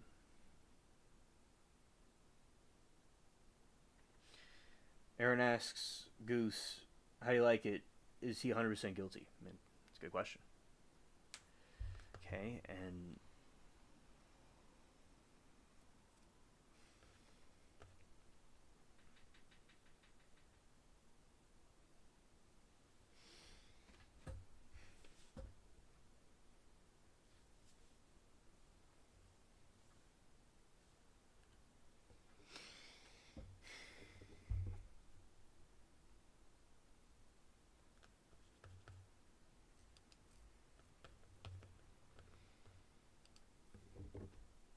yeah, so these are macaroni penguins, and going to this side. How do you like that 100% guilty? Oh yeah, oh yeah. There is these reptile type amphibian things that look pretty cool that I saw, and some people don't like lizards, but let's see. There are some more. There's some other critters to show. Let's see.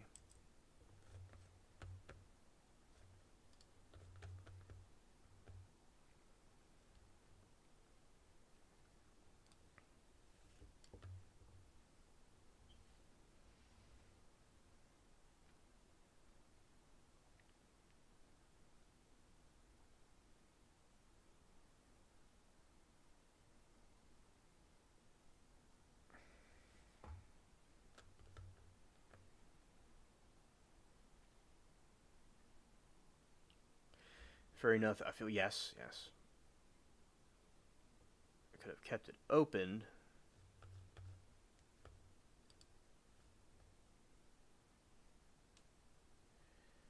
Yeah. Yeah,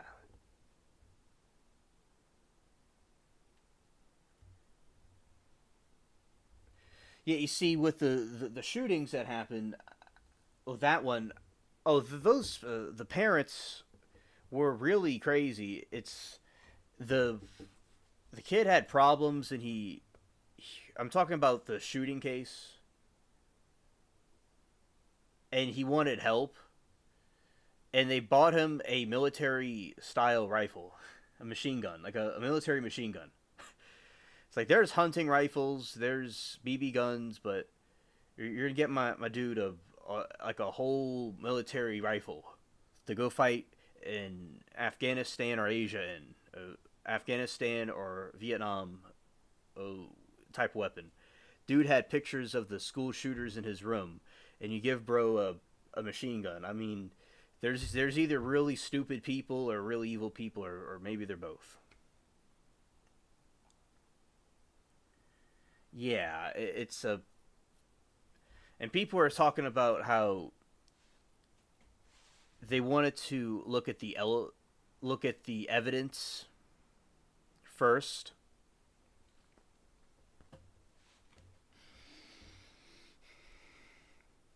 But there's a point where you're like, look, there is an issue here,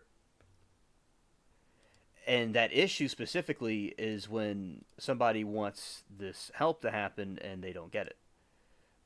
That is specifically the issue, the question of the hour.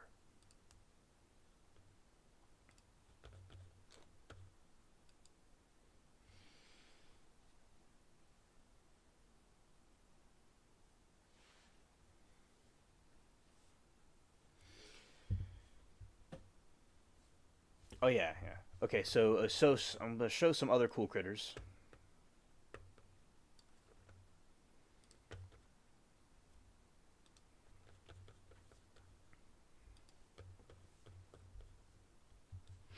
Shout out to the spaceship cats. And let's go here.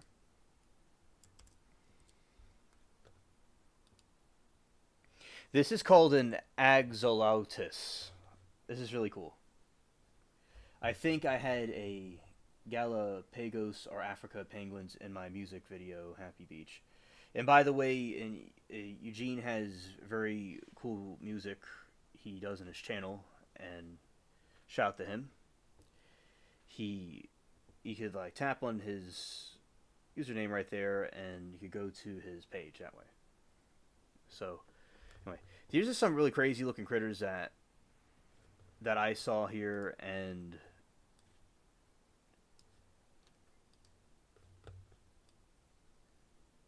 let's go there and this way. Okay. These things are crazy looking. It's like a dragonfish right here. Imagine they made some sort of a cartoon with that. Some people might look how crazy that is with those eyes. Definitely. All right. And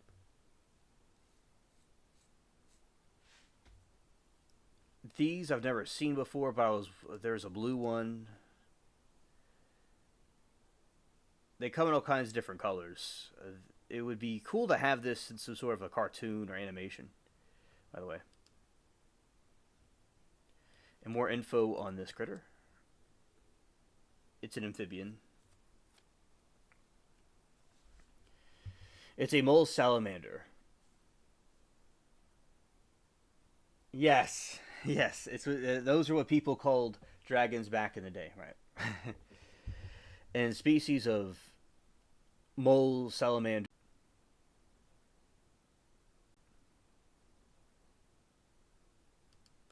Okay, we're going to close that window out. Close this.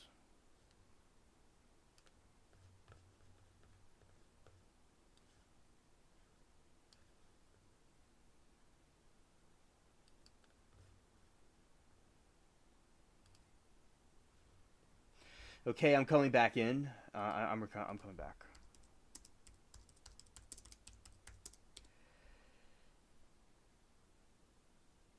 Oh, they're endangered. Yeah. Yeah, definitely. So they mature into the terrestrial adult from without undergoing metamorphosis. The adults remain fully aquatic. Let's learn more about this. Let's see.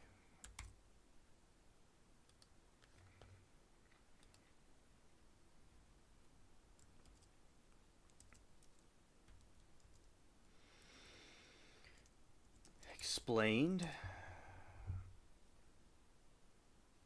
Let's see, are they endangered?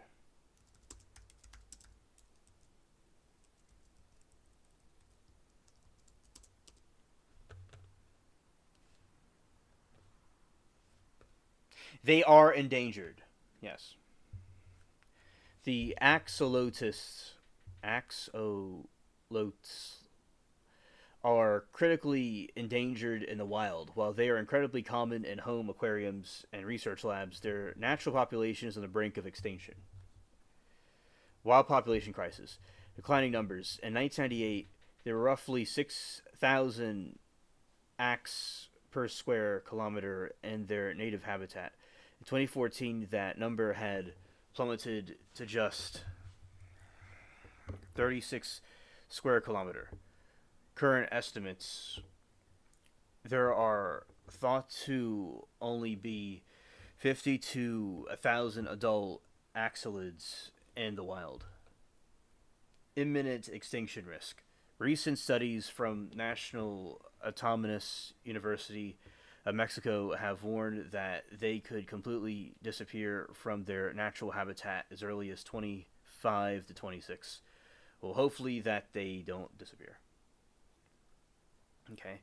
Millions of axles live in the lab and pet tanks globally. However, these individuals are often highly inbred, sometimes mixed with tiger salamander DNA, making it unstable for simple reintroduction into the wild. They're in Mexico City. urbanization. So massive sewage and agricultural runoff from Mexico City has really degraded their quality, water quality.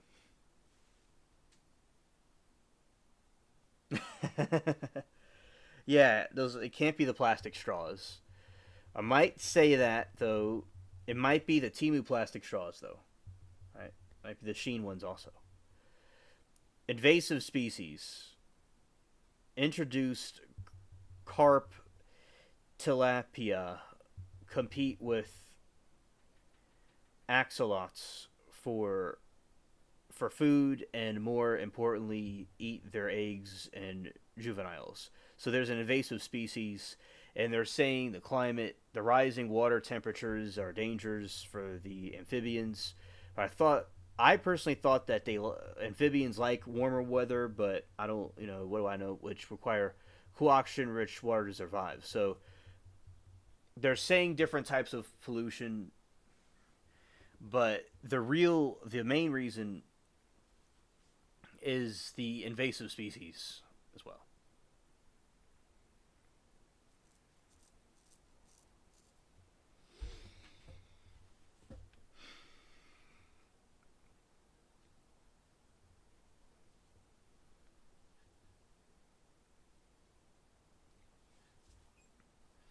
Darn it, Mexico, they're having a rough go. Yep.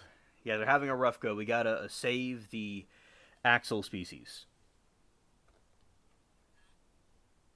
And more about the species in general. So, kind of like a crash course about these critters is the Peter Pan of amphibians. The most defining trait of the axle is neoteny. While most salamanders undergo metamorphosis to lose their gills and move onto land, and axolotls retain their larval features like feathery external gills and a tail fin for their entire lives. They are effectively adult larvae that can reproduce without ever growing up into land-dwelling form. So they're like Peter Pan. They like to be stuck in that state. Interesting.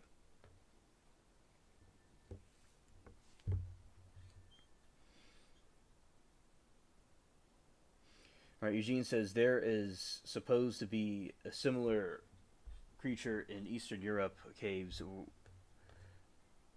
were thought to be dragons. Ah, okay. Thank you. We'll look into that too. Go right there. They can perfectly regrow lost limbs, tails, and spinal cords. Even parts of their heart or brain without any scarring.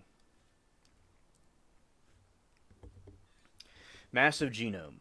Their genome is one of the largest ever sequenced, roughly 10 times the size of humans, containing approximately 32 billion base pairs.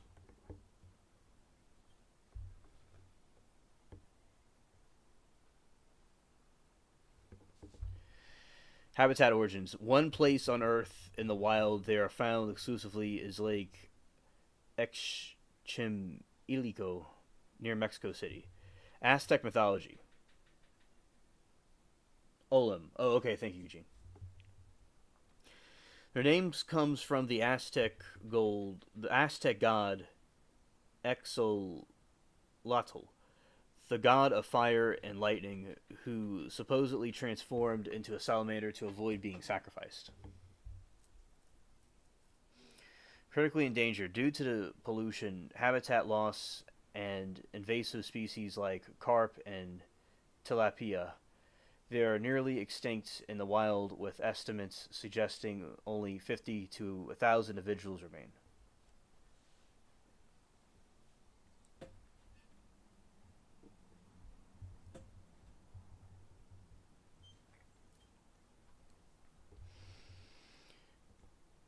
Alright, so their diet is carnivores that eat oceaning food like worms, small fish, insects in their mouths. Handling should not touch or hold them. Their skin is covered in delicate slime coat that protects them from infection. Oils from human hands can damage this barrier. And they typically live to 10 to 15 years in captivity.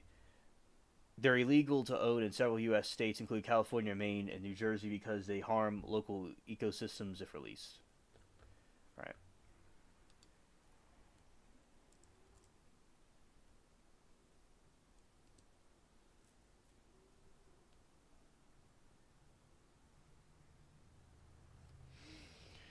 All right, the Olm is an ancient aquatic salamander found in the limestone cave of Slovenia, Croatia, and Bosnia, and Herzegovina. While they share many traits with the axles, the Olms have their own legendary history and extreme biology. For centuries, locals in the Dinaric Karst region believed these creatures were the offspring of cave-dwelling dragons. When heavy rains flooded the deep underground rivers, Olms were washed to the surface. Their pale snake bodies, frilly red gills, led people to believe they were newborn dragons swept out of their parents' lairs.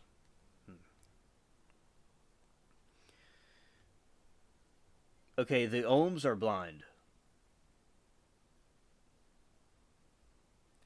They live a lifespan of 68 years, estimate to live over 100 years. Because the food is scarce in caves, they have slow metabolism that allows them to survive up to 10 years without eating. They are much lankier and more eel-like than the axles, reaching a length of about 10 to 12 inches.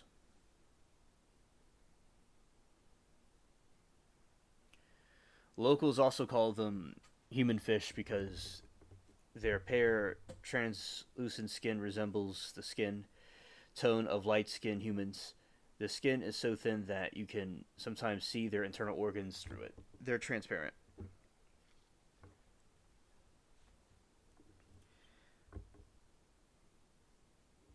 Alright, and let's see what these look like. The Olms.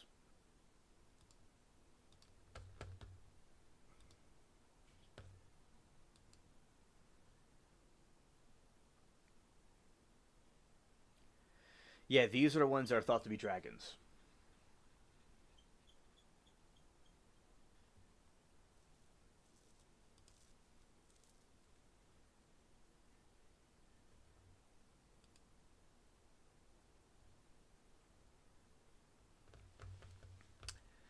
Alright, thank you for that one, Eugene.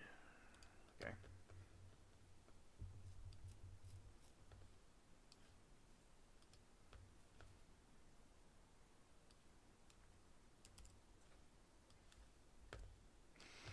This is another one, another interesting critter that I've not heard a lot about. Right here. The pangolins. Alright, these are kind of like an armadillo, and it's so fascinating. They're able to, it has a very tough outer shell, and it curls up, and it can do all kinds of different things. And it looks very alien looking. I like them. Because when I saw this, I was like, I never saw this before.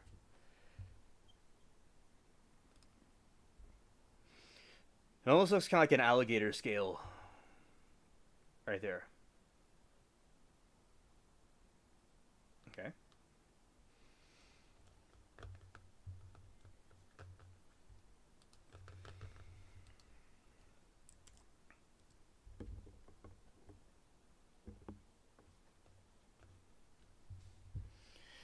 Alright, the pangs is the only mammals in the world covered entirely in tough overlapping curtain scales, often called the scaly antlers. They are famous for rolling into the nearby impenetrable ball when threatened. Yeah, so they go into a ball, and it's like a giant cannonball, so their body is a fortress.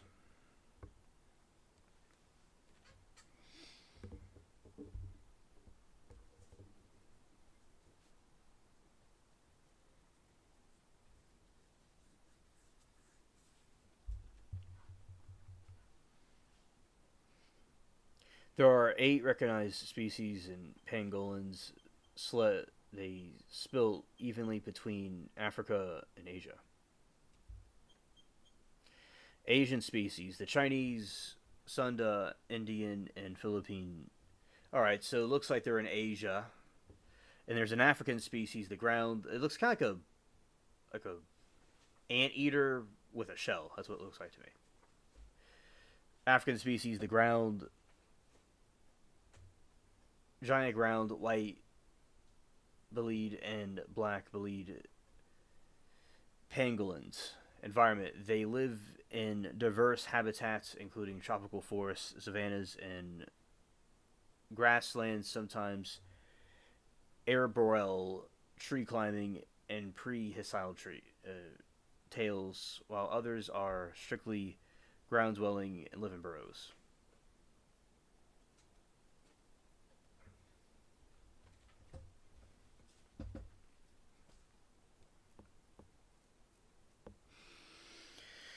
They're insectivores, using powerful claws to rip open ant termite nests. I knew they ate bugs because they look like the anteaters. Alright, their tongue is 16 inches long. They have no teeth. They're not closely related to anteaters or armadillos. The closer relative is cats, dogs, and bears.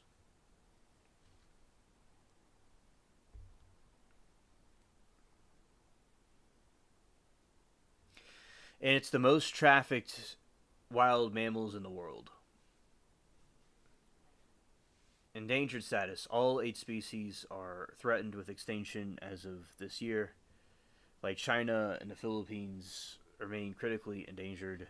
The threat: they're poached for meat, luxury delicacy, and their scales. Used in traditional medicine despite having no proven medical values. And so shout out to these critters, definitely.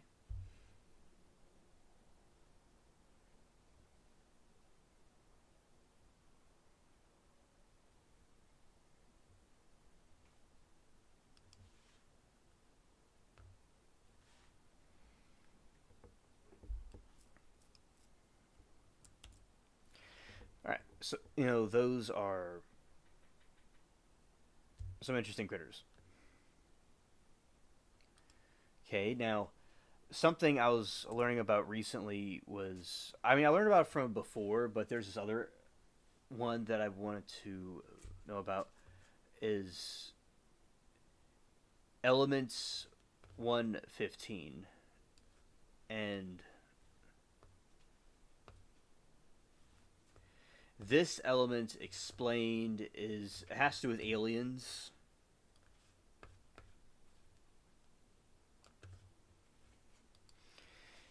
And Moscovium. It sets the atomic number at 115 on the periodic table and is one of the most intriguing elements in modern science, partially because of its connection to physics and partially because of its pop culture, history, and UFO lore. Classification: the super heavy synthetic element is symbol MC. It was first synthesized in 2003 by joint team Russian-American scientists and the Institute of Nuclear Research. It was officially named in 2016 after the Moscow region. It does not exist in nature and is created in particle acceleration by filling calcium and americium. Alright, so explaining the UFO origins of it. Element 115 is famous outside of science circles because of a man, Bob Lazar, in 1989. The laser claimed it worked at a secret site called S4 near Area 51.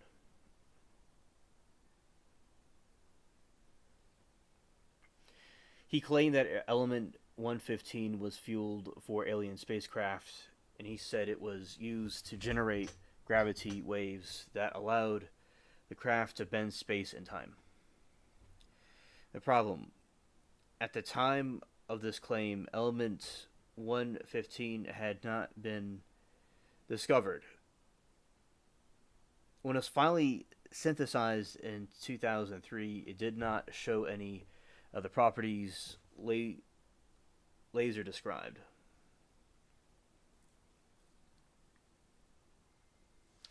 And let's see how it's used with UFOs.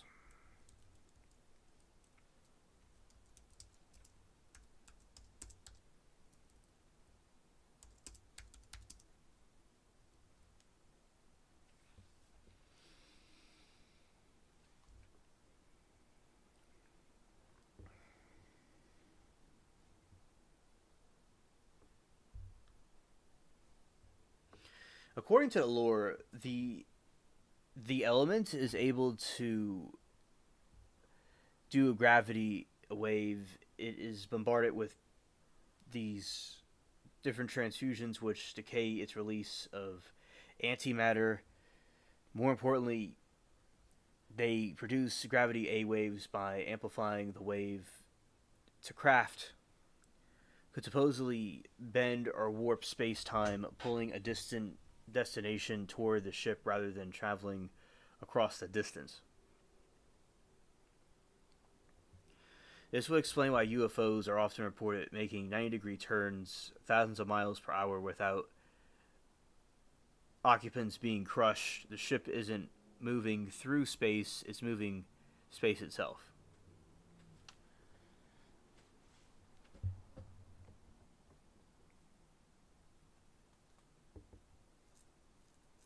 Alright, so that is some information about an element that's allegedly used, or could be something used similar to the alien theories.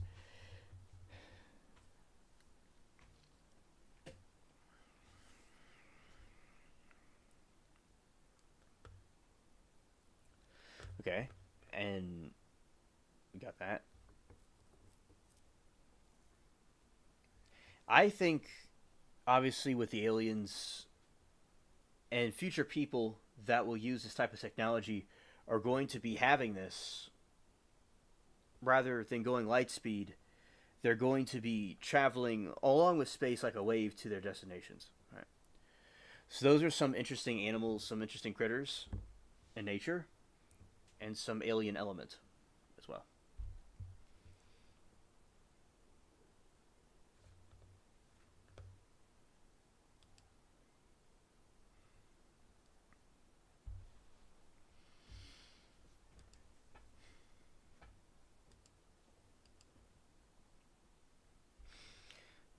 Okay, and going over here, let's see.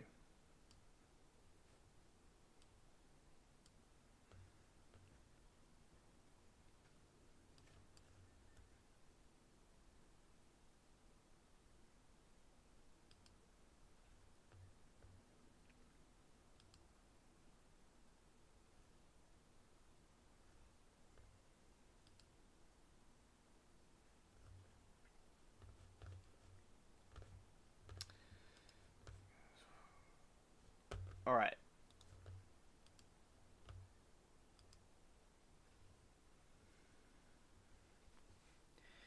There has been recently we've been talking about Epstein and these different crime syndicates trafficking children and why it's bad, and it's been going on for a very long time. For instance, New Orleans, it was a center of a major investigation involving the organized child exploitation and trafficking network. This is frequently cited by one of the most significant examples of the syndicate six ring from that era. And the city is very known for parties and lavish times, but it also is known for its criminal elements as well. Right, so the most prominent case involving the child trafficking exploitation in New Orleans during the time considered the Boy Scout trope of 137.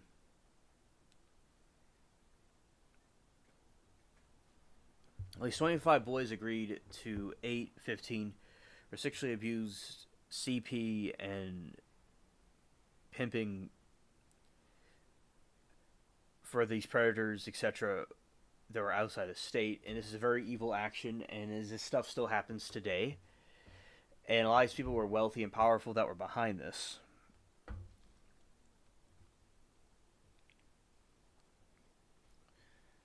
Very dark case. It's like these people could be so heartless. These people that will do these type of things, and they don't even care about themselves or anybody, or the opposite parties for that matter. And every single one of them that do these things need to be held accountable. And that's why what we see coming out is no different than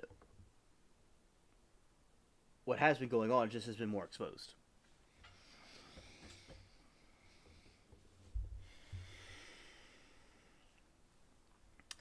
Investigation-led arrests. 19 men include wealthy individuals outside the state utilized by the ring. In 78, 11 men were convicted and received lengthy prison sentences.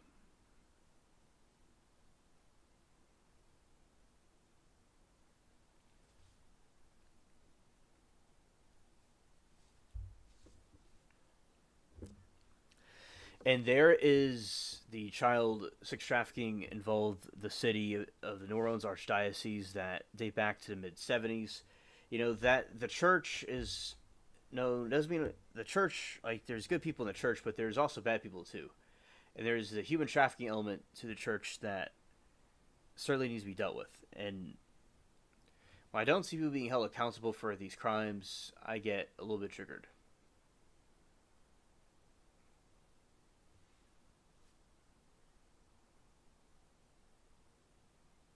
Lawrence Harker, former President Lawrence Harker, was indicted for aggravated rape, kidnapping, minor involving between 75 and 76. These historical clients, along with reports of the secret archive of abuse recordings, led to the 2024 search warrant from Archdiocese on the suspicion of the long trafficking. So the other case that I was talking about, so many people, there's people from Saudi Arabia and people going back to Saudi Arabia over what they did, because they're trying to avoid the law here. And very cliche, because that's exactly what a lot of these elites are doing.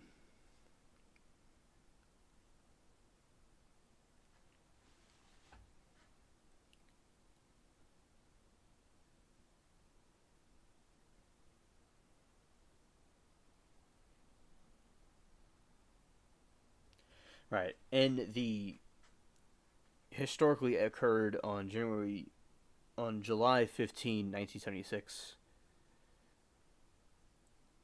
That is the Chowchilla in California, where 26 children and their bus driver were abducted and buried alive in Quarry. This can be often seen as a historical records alongside other major 1976 crimes against children. All right.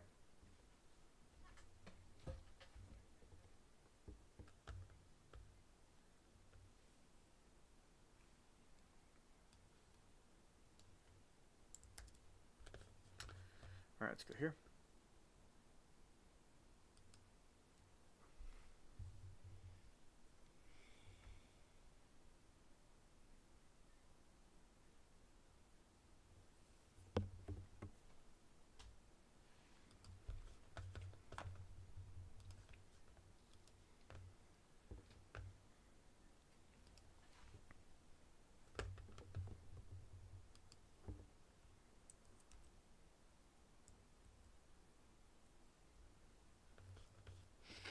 Right, and now explaining this kidnapping right here. Let's go.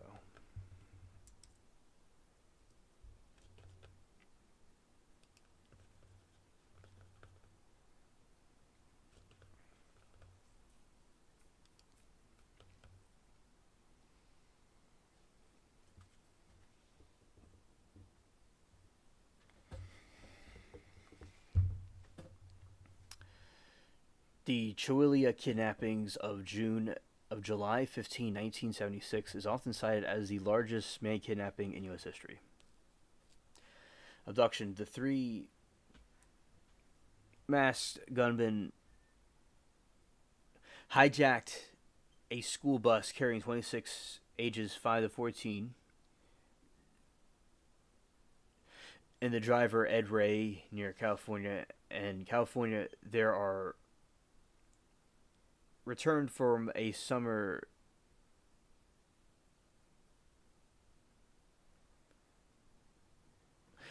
school swimming trip. Okay, interesting. And I've seen this case before be active. I've seen it before.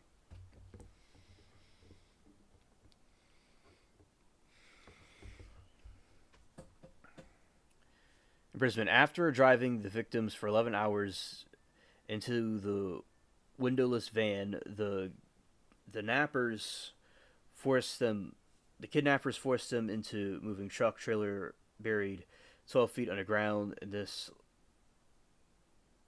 Livermore rock quarry. The trailer was equipped with mattress, some food, and water, but the roof began to sag under the weight of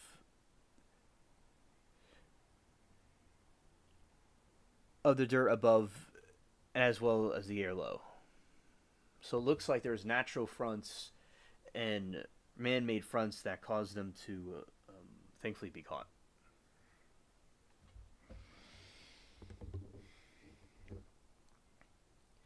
After 16 hours underground, Ed Ray's 14-year-old Michael Marshall stacked mattresses to reach the manhole covering the roof, and they pushed aside the individual barriers. No, the industrial batteries and a sheet metal, eventually digging through the remaining dirt to lead everyone to safety. Yeah. You see, those bold risks are a life-saving situation.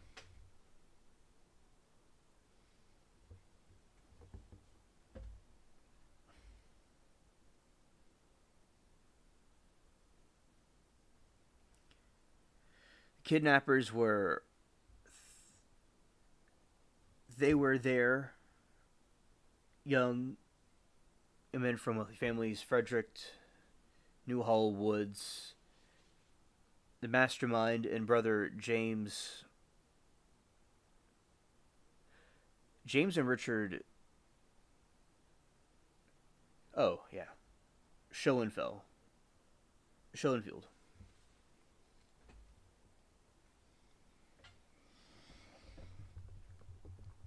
They were deeply in debt and planning to demand 15 grand in ransom for the state.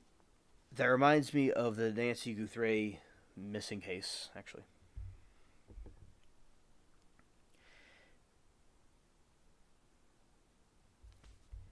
They demand because the telephone lines in Chowchilla Police Department were jammed, recalls at the time of the frantic parents.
Good morning, Ms. Richens. Can I have counsel for the state make their appearance, please? Yes, Your Honor. Patricia Cassell for the state. Your Honor, Brad Bloodworth for the state. Joseph Hill on behalf of the state. Margaret Olson. Welcome. Thank you. On behalf of Ms. Richens, please. Thank you, Your Honor. Good morning. Sky Lazaro on behalf of Ms. Richens. Aaron Hinton on behalf of Ms. Richens. Thank you. All right. We're here today for a detention hearing to determine whether Ms. Richens will continue to be held without bail during the pretrial period. I've read a lot of stuff. I've reviewed the defendant's motion to consider defendant's constitutional right to bail, the state's bench brief, defendant's motion to set conditions for release, the state's response, and I read your reply filed last evening, Ms. Lazaro. Thank you. I apologize for the... It's fine. This is a dynamic situation. I'd like to hear from the state first. Who's leading the presentation? I am, Your Honor. Ms. Cassell, how would you like to proceed? Your Honor, we have 3 witnesses that we would like to call. Okay. We are prepared to call them now. Who's the first witness? The first witness is Detective O'Driscoll. Do we have an exclusionary rule issue? I'm not sure it applies today, but I thought I'd ask. I'm not sure it does either, given sort of the loose nature as far as the rules go on this hearing. Given the nature of the proceedings and I'm sure what's to come, extensive testimony in this case and a number of different issues, I would ask that it be imposed. I mean, 1101C4 would say the rules of evidence do not apply today. That is correct. Exclusionary rules, a rule of evidence. Okay. It's a reasonable request, but it's denied. Thank you. Is it Detective O'Driscoll? Yes. Okay. If you'd step in front of Brittany, we'll get you sworn in.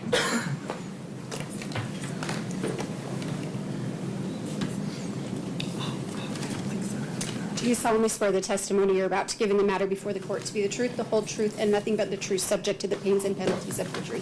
I do.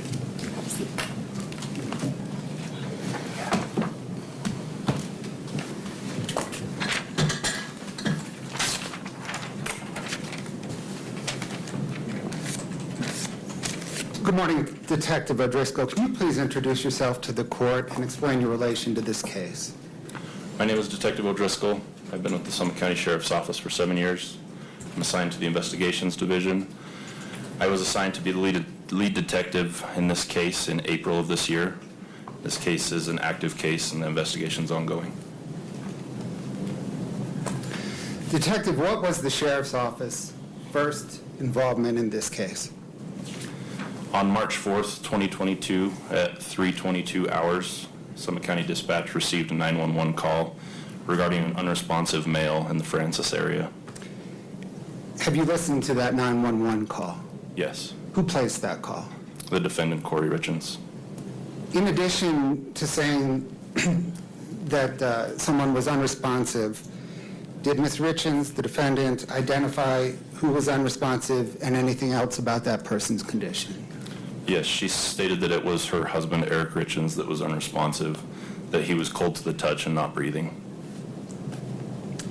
Did EMS and police respond to that address? Yes. Is that the family home? Yes. Was a portion of the police and EMS response captured on police body camera video?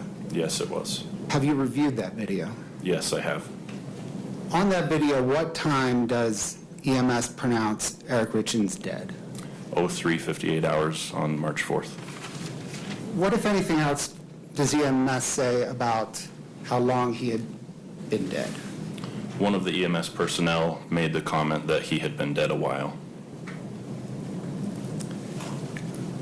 Did the state medical examiner's office conduct an autopsy of Mr. Richens? Yes, they did. Have you reviewed the medical examiner's autopsy report? Yes. And the toxicology report that's part of that? Yes. What did the medical examiner identify as the cause of death? Drug intoxication, with the specific drug being fentanyl. I'm going to now ask you, Detective, some questions about someone with the initial CL. Do you know who I'm talking about when I say CL? Yes, I do. Who is CL in relation to the defendant? CL is an associate of the defendant. She cleaned houses for the defendant's business as well as her personal home at times. Does CL have a criminal drug history? Yes. Is she under supervision in a different county, a county other than Summit County? Yes, she is. And is that in relation to certain drug charges? Yes. Does the court program in which she's in monitor treatment and testing, et cetera? Yes. Do you know how CL is performing in that program? Based on my interactions with CL, she is progressing through the stages of that program, and that her personal outlook on her recovery is optimistic. Have you interviewed CL in connection with this case? Yes. Approximately how much time have you spent interviewing her? Over the course of multiple interviews, several hours each, I would say upwards of 10 hours. Was CL in custody when you interviewed her? Yes, she was. Was that interview captured on video and audio recording? Yes. What, if any, promises did you make regarding, or to CL regarding her cooperation with being interviewed? CL was not made any specific promises, but at the outset of our interviews, we explained to her that her cooperation in our investigation would result in us working with the prosecutors that were responsible for the charges she was facing. Did you express to CL the seriousness of this case as well as the charges she was facing? Yes, we expressed to her the seriousness of the charges and the possible results of those charges. As well, we impressed upon her the importance or the value of her testimony in this case as it related to the charges that she was facing, and that her testimony or any information that she may have was more important to us. Did you stress to CL that the information you were asking her about needed to be credible and verifiable?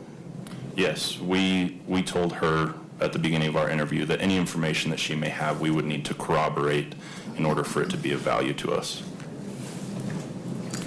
Did CL cooperate with being interviewed? Yes, she did. Did CL know Eric Richens? Yes, CL told us that during the time that she spent cleaning the Richens home, she got to know Eric, that she felt that he was a really good person, she liked him, and she was very saddened to hear that he had passed away. Did there come a time when investigators executed a search warrant on CL's home? Yes. In executing that warrant, did you make any observations consistent with CL's testimony that she felt bad about Eric Richens' death? Yes. Inside the home, we identified a bedroom that belonged to CL. In the bedroom, there was a mirror above a desk. On the mirror were taped or affixed several inspirational quotes that seemed to relate to her recovery and her drug court program. Amongst all those inspirational quotes was a newspaper clipping of Eric Richens' obituary. Did you get the impression that part of the reason CL cooperated is because she felt bad for Eric Richens? Yes, in fact, she said so many times in our interviews. Detective, I want to turn now to what, if anything, CL told you about the defendant requesting that CL purchase fentanyl for the defendant. What did CL tell you? In our interviews, CL told us that in early 2022, the defendant reached out to her either by phone call or text message requesting that she procure fentanyl for what the defendant reported was an investor who had a back injury. And upon the defendant asking CL to get fentanyl, what did CL do? CL told us that she reached out to an acquaintance of hers, acquaintance one, and requested that she introduce her to somebody that could sell her fentanyl. Did acquaintance one introduce CL to someone that could sell CL fentanyl? Yes, CL said that acquaintance one provided her with a phone number of another acquaintance two, who was someone that she knew could sell CL fentanyl. And did CL say that she ultimately contacted acquaintance two? Yes, she did. What, if anything, did CL say about purchasing fentanyl from acquaintance two? CL told us that she contacted acquaintance two after receiving his phone number and asked to arrange to meet to purchase some fentanyl from him. She stated that sometime in February, she believed she met up with acquaintance two at a Maverick gas station in Draper and purchased from him 15 to 30 round green-blue pills, which she understood to be fentanyl.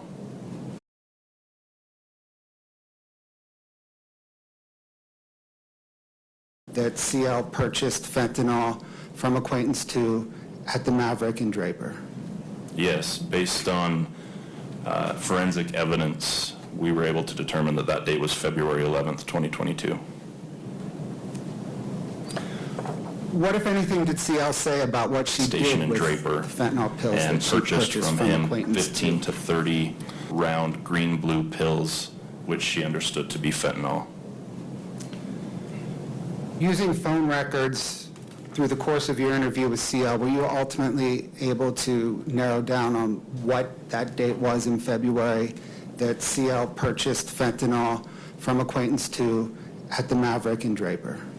Yes, based on forensic evidence, we were able to determine that that date was February 11th, 2022. What, if anything, did CL say about what she did with the fentanyl pills that she purchased from acquaintance two? CL told us that after purchasing the pills from acquaintance two, she returned home to her house in Heber. She said that either later that night or the next day, the defendant met her in the driveway of that home and did a hand-to-hand exchange of pills for cash. I'm going to turn now, Detective, to some questions regarding witnesses who corroborate CL's testimony, okay? Okay. You mentioned acquaintance number one. Have investigators interviewed acquaintance one? Yes. Have you reviewed body camera, audio, and video of that interview? Yes. Does acquaintance one corroborate CL's testimony? Yes. She stated that CL contacted her in early 2022 and asked for someone that could sell her fentanyl. In the body cam, she also retrieves her cell phone and shows investigators the messages that corroborated that. And what kind of messages were they? They were messages between acquaintance one and CL on Facebook Messenger app. And have you reviewed those messages? Yes. Is the first of those messages dated February 6, 2022 at 1:37 p.m.? Yes. Does it read, text me, I've got a question, won't do it on this? Yes. And that's CL writing acquaintance one, asking acquaintance one to text CL because she didn't want to write over Facebook Messenger? Correct. Did acquaintance one say whether or not she ever, in response, contacted CL? Yes. She said that she then either texted or called her subsequent to her request. You testified that acquaintance two sold fentanyl pills to CL at the Maverick in Draper. Have investigators interviewed acquaintance two? Yes. Have you reviewed body camera, audio, and video of that interview? Yes, I have. Is acquaintance two able to corroborate CL's testimony? Yes, acquaintance two was able to recall that he sold fentanyl pills to a friend of acquaintance one's in early 2022 at a Maverick gas station in Draper. I'm going to turn now, Detective, to some forensic data questions and whether forensic data corroborates CL's narrative, okay? Okay. Have you reviewed carrier records of the defendant's phone? Yes. And I want to just clarify one thing. I'm talking right now about carrier records, different than cell data records. We'll have an expert testify about cell data records in a moment. I'm just going to ask you about the carrier records, okay? Okay. What, if anything, do the carrier records for the defendant's phone, or what, if anything, in the carrier records for defendant's phone corroborate CL's testimony? The cell records from the defendant's phone show several phone calls back and forth between her and CL in early 2022. Do they show any text messages back and forth between the defendant and CL? Yes, several. Have you reviewed those text messages? We were only able to see the timestamps and who the sender and receiver was. We're not able to see the content of those messages because they appear to be deleted from both the defendant's phone and CL's phone. Have you reviewed the call history and carrier records of CL's phone? Yes. Does CL's carrier records and call history corroborate CL's testimony? Yes. Is there a particular set of calls on February 11th, 2022 between 5:19 p.m. and 6:52 p.m. in CL's phone history? Yes. Question CL regarding those calls. Yes. She said those calls were to acquaintance 2 and that they were to arrange the specific date and time to pick up fentanyl in Draper. Turning now from CL's purchasing fentanyl for the defendant to the defendant's purported timeline on the night of Eric Richens' death, okay? Okay. You mentioned earlier that police interactions with the defendant were captured on video. Have you reviewed that video? Yes, I have. Did the defendant provide police with a written statement in the early morning of March 4th, 2022? Yes, she did. Have you reviewed that statement? Yes. What on the early morning of Eric Richens' death did the defendant report had happened that evening? She stated that the last time that she saw Eric alive was between 9:30 and 9:45 p.m. She stated that before going to bed, they had had a drink together to celebrate closing on a house for her business.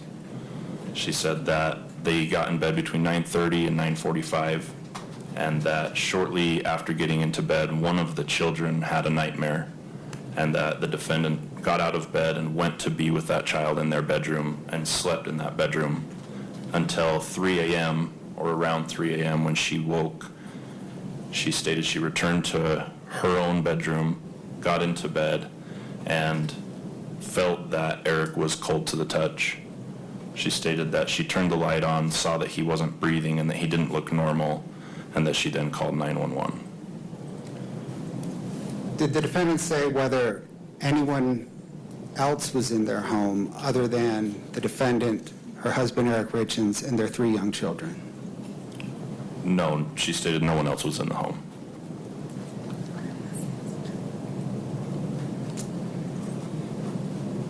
Turning now to the defendant's statements regarding whether she performed CPR on her husband, okay? Okay. Did the defendant tell investigators when they arrived at her home shortly after she called 911 whether or not she performed CPR on Eric Richens? Yes, she reported that she did. I'm going to refer to someone now as defendant's best friend. Do you know who I'm talking about? Yes. What, if anything, did the defendant tell her best friend regarding whether she performed CPR on Eric Richens? Investigators found text messages between the defendant and her best friend that was her explanation to her friend that she conducted CPR on Eric prior to EMS arrival. And do those text messages read, "I pumped so damn hard, so hard, screaming at him to come back to life"? Yes.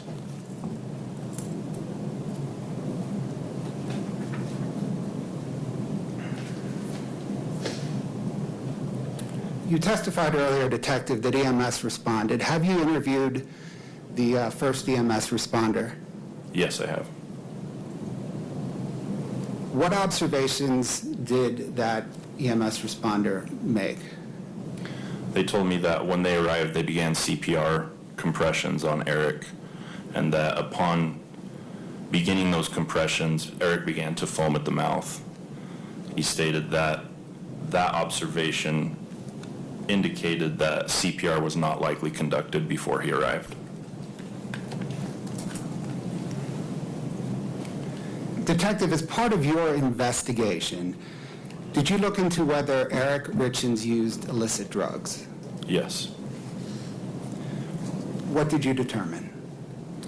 Based on the interviews that we conducted with those who knew Eric well, all stated that he did not use illicit drugs other than consuming THC gummies on occasion.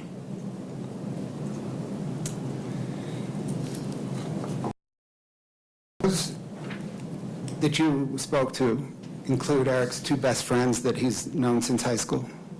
Yes, both made the same statement, that they never knew Eric to use any illicit substances other than the THC gummies. When I reference a hunting guide in Mexico by the initials TR, do you know who I'm referring to? Yes. Did you speak to this hunting guide? Other Summit County detectives did, yes. And what did this hunting guide, if anything, say about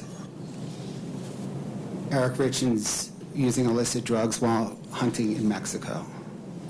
The guide told detectives that several of their clients, when they come to Mexico, will seek out someone that can put them in contact with illicit substances while they are down there for their hunt. He stated that Eric Richens was not one of these, that Eric was solely focused on the hunt. Has the defendant made any statements regarding whether her husband, Eric Richens, used illicit drugs other than THC? Yes, in several statements made by the defendant throughout the investigation, there have been at least 10 times that she has said that Eric does not use illicit substances and did not use illicit substances. And just to be clear, other than THC? Other than the THC gummies, correct.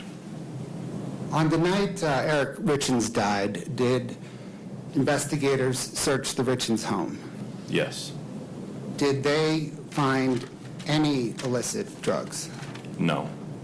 Did they find any paraphernalia or packaging or other evidence of illicit drugs? No. Did they find fentanyl anywhere in the home? Only that which was in Eric's body.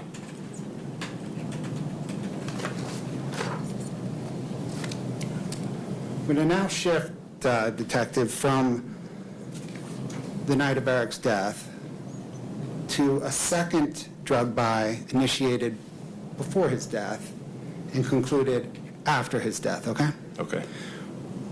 What, if anything, did CL tell you about the defendant approaching CL a second time for fentanyl?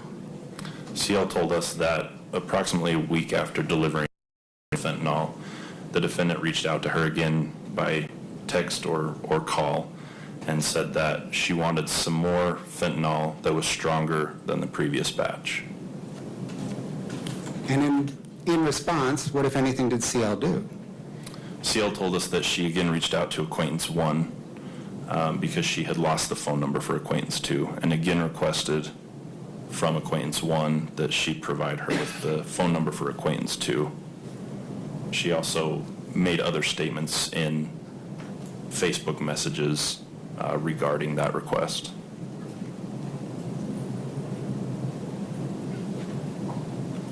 In your interview, or detective's interview rather, with acquaintance 1, did she corroborate that indeed CL reached back out to her asking for acquaintance 2's phone number?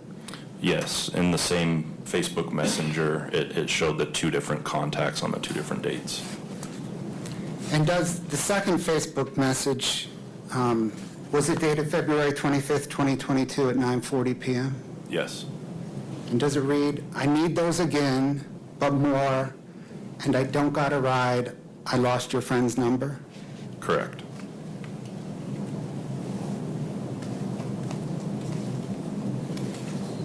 Did CL and acquaintance 1 both say that acquaintance 1 provided CL with acquaintance 2's phone number again? Yes.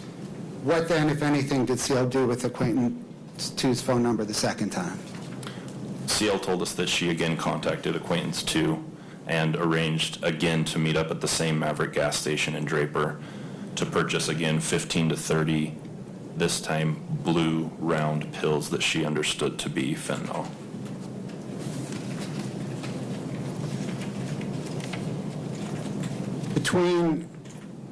On the way to the Draper and Maverick, the second time, when she purchased 15, I'm sorry, did you say 15 to 30? Yes, 15 to 30 pills.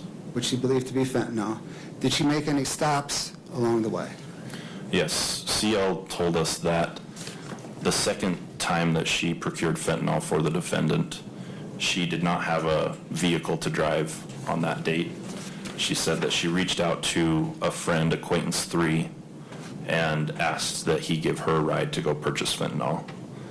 She said that he did pick her up, that they traveled from Heber City to the defendant's home in Francis, where, according to CL, the defendant had told her there was a check waiting under the mat at the defendant's home. She said that she checked under the mat and didn't find a check, and so she knocked on the defendant's door, and the defendant came to the door and wrote her a check from her business, from the defendant's business, for $1,300 for the purchase of the fentanyl. CL told us that afterwards they drove to the America First Credit Union in Heber City, where CL banks, and cashed the check and deposited $300 of it into her account at America First Credit Union.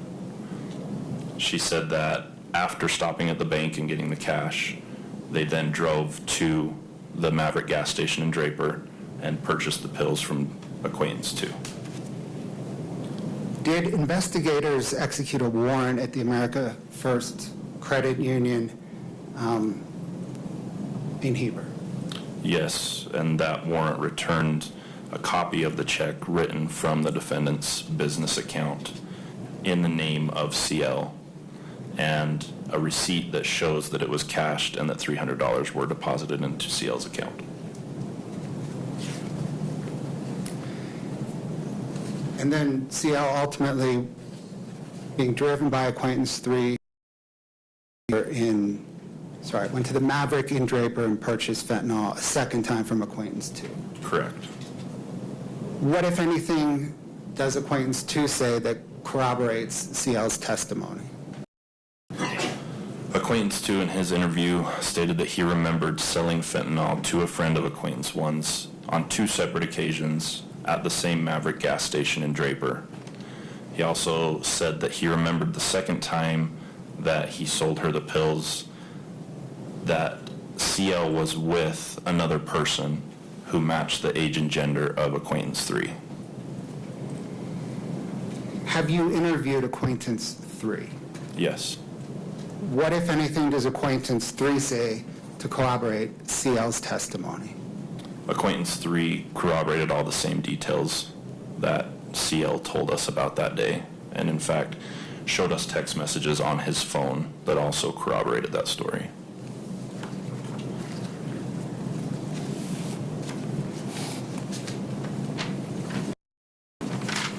Detective, I'm going to ask you now some questions about what are commonly known as bug-out bags, okay? Okay. Did investigators execute several search warrants on the defendant's home or the family home? Yes. Did those warrants identify what are commonly known as bug-out bags? Yes. There were several duffel bags stored in the garage, along with backpack-sized day packs, and each was identical and labeled for a different member of the Richens family. Those backpacks were seized subject to a warrant and were inventoried and photographed. Inside the bags, detectives located several items that would be useful in an emergency situation. But the most interesting were documents needed for travel for each member of the family. Each bag contained a photocopy of a state-issued ID in the children's case, along with passports for Eric and the defendant, as well as global entry travel cards for both Eric and the defendant. Did those bags also contain clothing, toiletries, that kind of thing? Yes. Do detectives know when those bags were packed? No.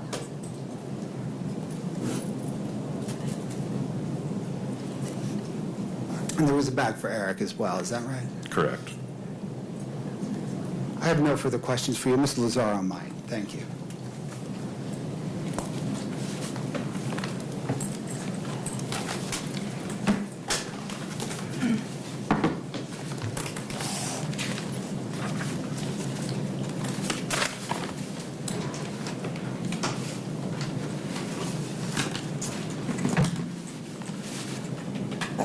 Detective, it's O'Driscoll, right? Correct.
Oh, that is cool, Duke.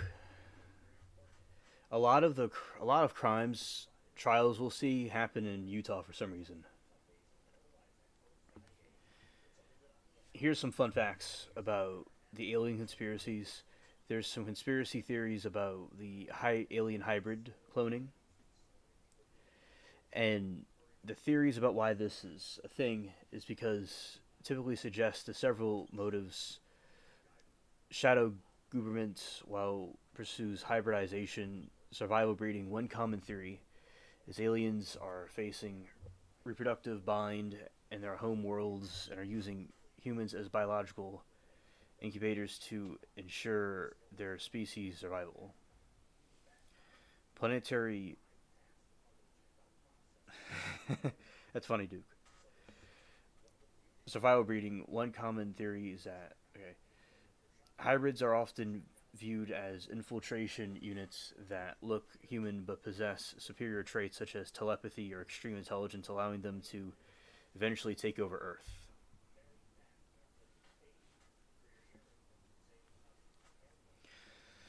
Some theorists include notable Oxford University instructor sought that hybrids.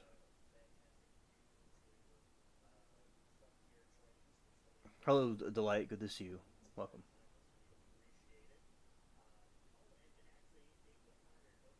Thank you, Delight, for the upvote. Suggests that hybrids are being created as more resilient species designed to survive future environmental disasters on Earth. Elite control. Others believe that the global leaders are tech Mongols are actually hybrids or alien cyborgs using AI advanced technology to exert demonic control over humanity. Oh, okay, Delight. Well, thank you for coming by for a moment and giving the upvote. Okay. Recent fringe studies, such as Dr. Max Rempel in late 2025, claim to have found non-parental DNA markers in families who report being abductees, suggesting millions of people may already be undergoing genetic transformation.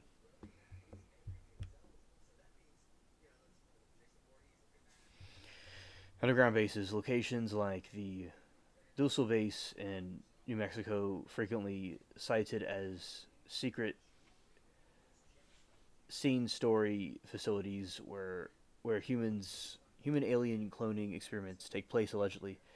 Abduction reports, accounts from self-identified abductees who describe being introduced to hybrid children on spaceships are used as primary proof of an ongoing breeding program.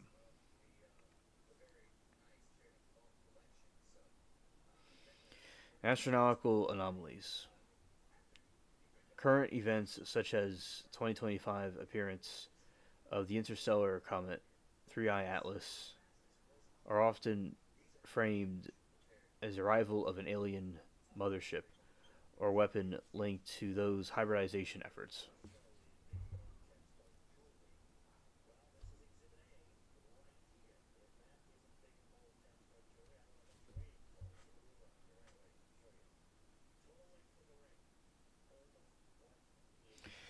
Alright, and that is the theory of cloning.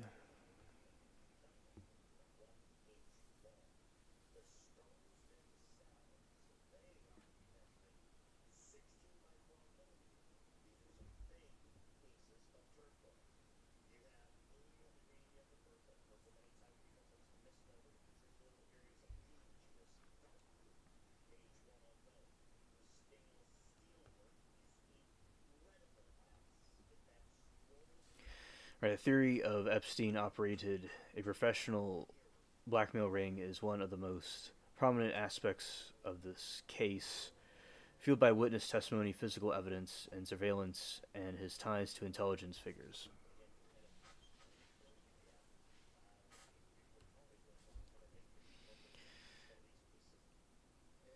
Surveillance infrastructure. Investigations and victims' accounts describe an extensive surveillance network in Epstein's homes.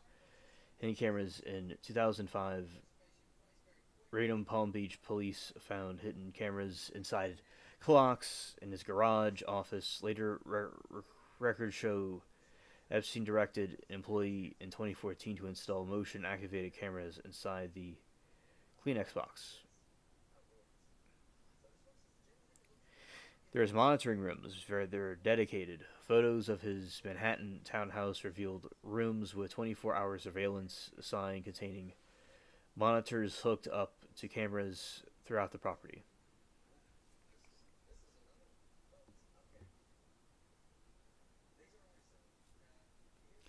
Honey trap operation. Survivors, most notably Virginia Joffrey, have alleged that Epstein directed them to have sexual encounters with powerful men, including Prince Andrew, Alan Dershowitz, specifically to keep them in his pockets.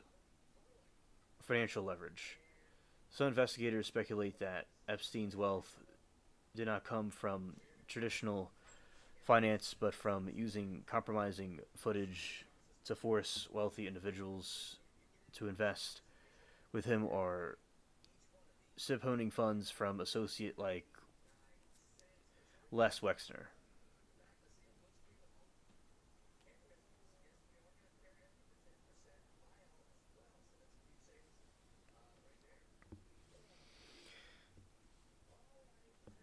A major branch of the blackmail theory was a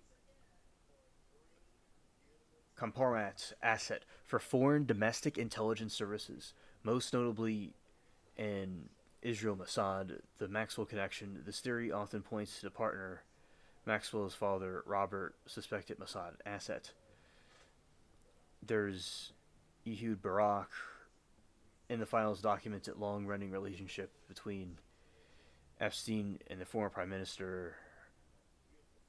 2020 report recently released that in the files include claims from confidential sources was trained a spy and relayed information to Assad through other intermediaries.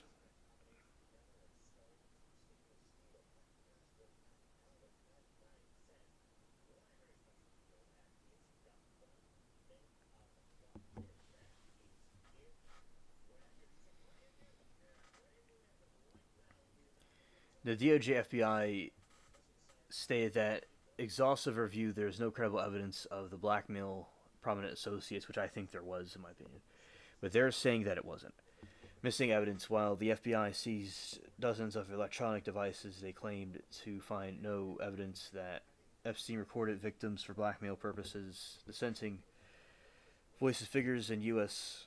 commerce have publicly broken the FBI's findings, called the greatest blackmail ever. High-profile associates actively participated in behavior rather than just ignoring it.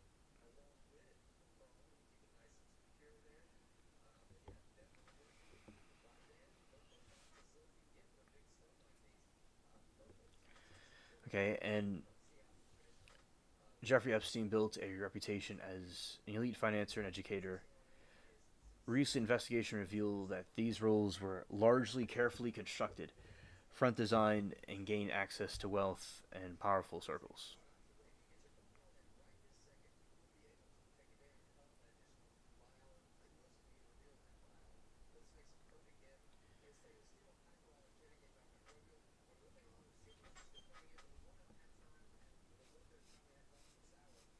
Dalton since 1974, he was hired to teach math and physics to edit Elliott Dalton School, and his hiring was facilitated by headmaster Donald Barr, former Attorney General William Barr, who favored unconventional talent and credentials. He had poor performance and was dismissed in '76.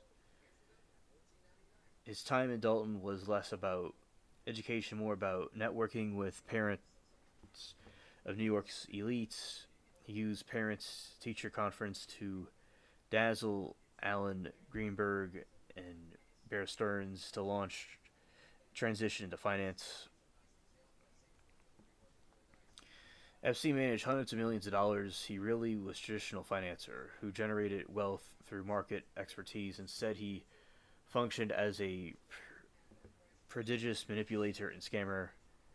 Unlike actual money managers with a diverse client base, he only financed income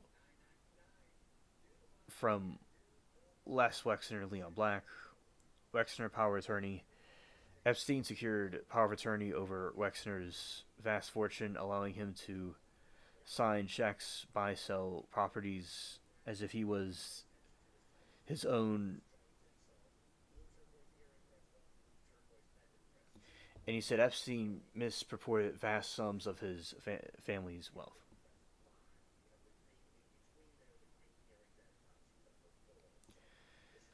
Bear Stearns' initial check found that he lied on his resume, claiming a degree from schools that had never heard of him.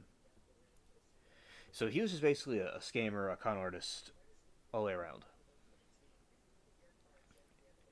Investigations found he built his fortune through scams, theft, and lies, including using expense accounts and absconding with hundreds of thousands from early investments like Michael Stroll.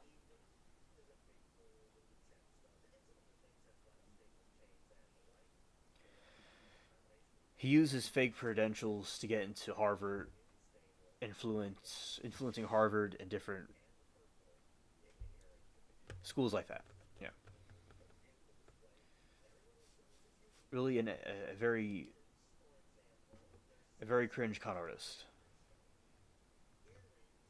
Alright, I'm back here.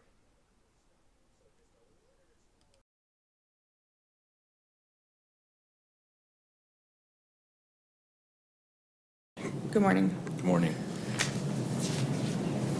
I'm going to follow a little bit the same timeline just so we kind of keep things together. You said you reviewed the body cam that was provided on the night that Eric passed away, correct? Correct. Okay. And that Corey made a statement that night to police, a written statement. Correct. Okay. And she told them that she had made a drink, correct? Correct. Okay, so they were aware of that. Was there anything in that body cam or investigation that talks about them looking for a glass that a drink had been made in? No. Okay. But you said that they searched for illicit drugs, correct? I don't know if they searched for illicit drugs, but they searched the home. Okay, so they searched the home that night knowing that he had a drink right before he went to bed and made no note that they had recovered glasses, looked for glasses, anything along those lines, correct? Not to my understanding.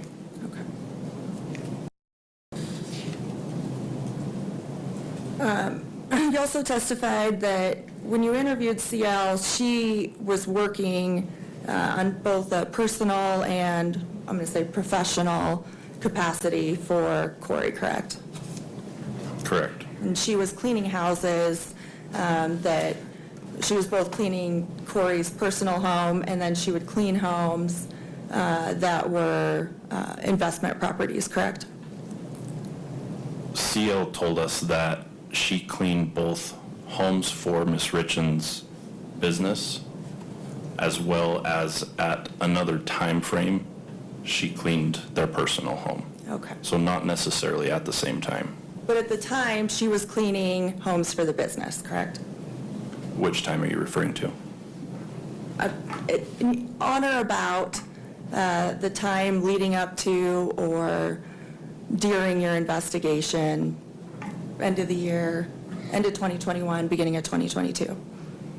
At that time, from my understanding, what CL told us, she was cleaning only investment properties belonging to the Richens Realty Company. And she was getting compensated for that, correct? Yes. Okay, and so the check that you issued the search warrant on for the bank, that was written from Corey's business account, correct? Correct. Okay, so it could very well be that Corey was paying her for cleaning houses, correct? I don't want to speculate, but It could be, it's despite possible. what CL said, correct? Okay. You also testified that CL was progressing through her drug court program and you were optimistic about how she would do in it, correct? No, I testified that she was optimistic about her own personal recovery. Sorry if I misstate that. How long were you investigating CL? When did you begin investigating CL? I don't know an exact date, but the beginning of 2023. Okay. And were you monitoring what she was doing at that time? Yes. Okay. Because you knew she had a boyfriend or this guy in Vegas, some other details about her life, correct?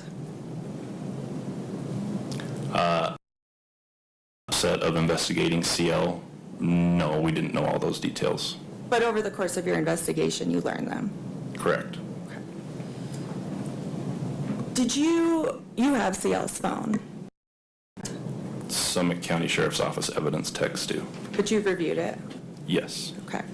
And you testified about text messages between CL and the defendant on or about this time period you're looking at in February, correct? Correct. Okay. Did you review any other information prior to that time about contact that CL and the defendant had had? I'm unsure, Did you even but look? it's possible that we looked into communications. In this investigation, initial stages, we looked into communications with everybody that the defendant had been communicating with. Okay. But you don't recall, or you didn't look for a pattern of communication between CL and the defendant, is that correct? You were focused on February? I guess that depends on what stages of the investigation you're talking about. I'm talking about any of them. Did you ever look and see if CL and the defendant texted each other about anything on a regular basis? Yes. Okay. And how far back did those go? I'm not sure on exact dates again, but into 2021. Okay. So for a period of time, because CL is working for the defendant, there's communication, correct? Correct.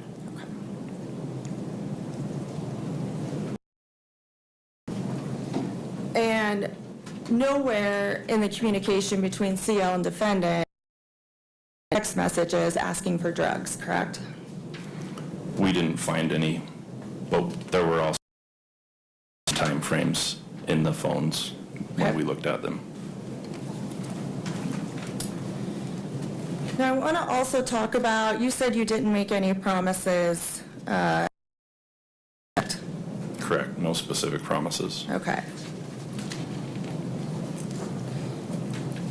You did, however, tell her, well, let me back up. When was the first interview you had with CL? I believe it was April 28th or 26th.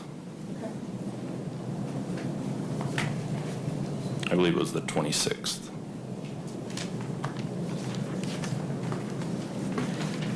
Did you have any contact with her prior to that? No. Did anybody from law enforcement have contact with her prior to that? Not from our office. You don't know if anyone else talked to her? I don't. Okay. Now, part of this came out of a raid or something along the lines that was coordinated with at least ATF and some other agencies, correct? CL's home was subject to a search warrant based on information that we had gathered during our investigation into CL. Okay. And that search warrant would essentially contradict that she was doing well in what she was supposed to be doing in drug court, correct? She was buying drugs, wasn't she? We didn't know that. We knew that she was associating with people that we knew had active warrants for drug charges. Okay. And that would be a violation of drug court conditions, correct? From my understanding, yes, but I don't know the details of that. Okay. And as part of that search warrant, were individuals arrested? CL was arrested, yes. There were other individuals who were arrested too, correct?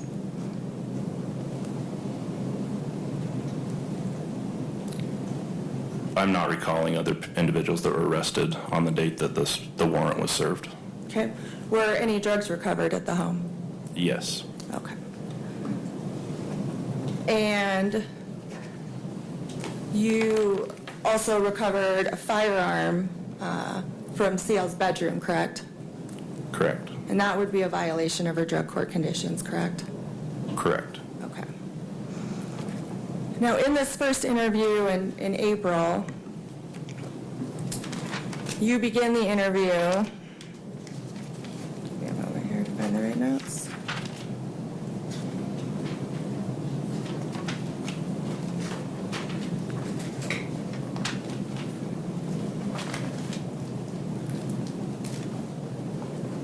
By explaining to CL essentially how dire of a situation she's in, correct?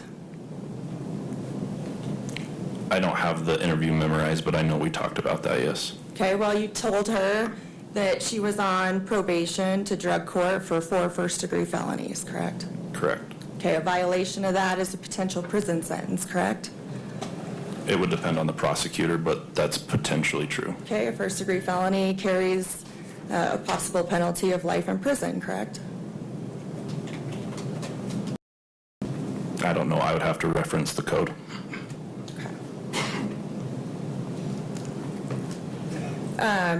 So you told her she was facing problems with that, correct? That Correct. this would be a violation. So she'd be on the hook for 4 first-degree felonies. Potentially, yes. Okay.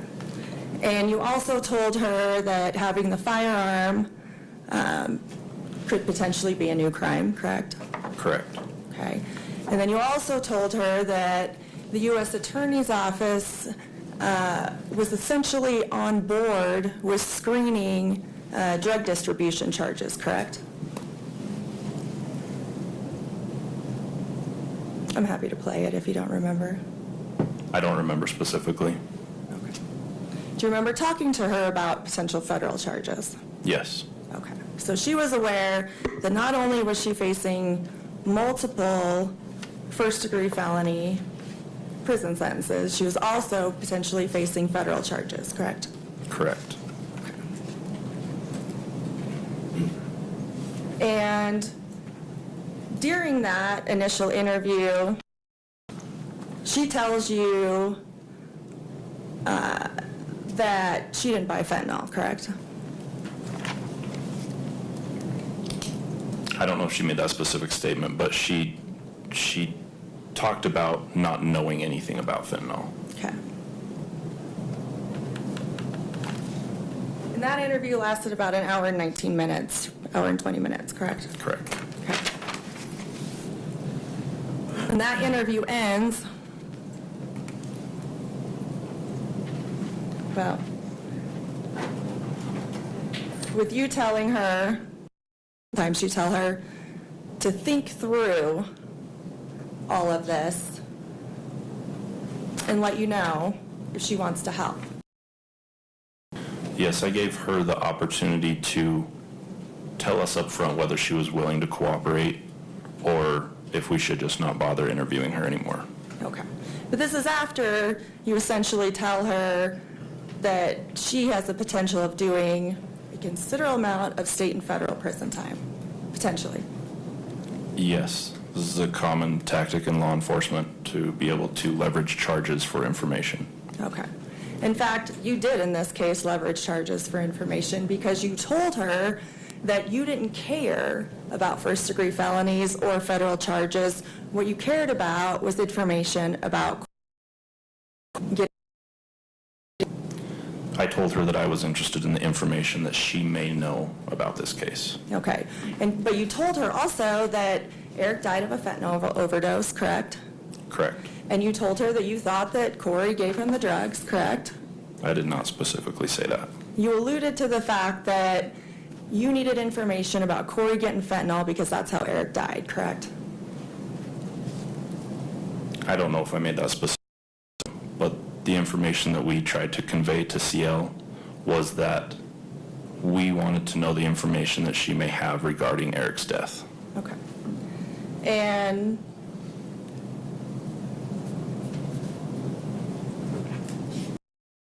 you didn't care about any additional charges, all you cared about was that information, correct? As I said previously, we expressed to her that the information that she may have was more valuable to us than seeking charges against her. Okay. All right. And then you interview her 2 more times, is that right? No, there were, I believe, 3 more after our first one. Okay. Were all of those audio and video recorded? Yes. Okay. And those were turned over to the state in this case, correct? The state Correct. being the prosecutor's office? Okay.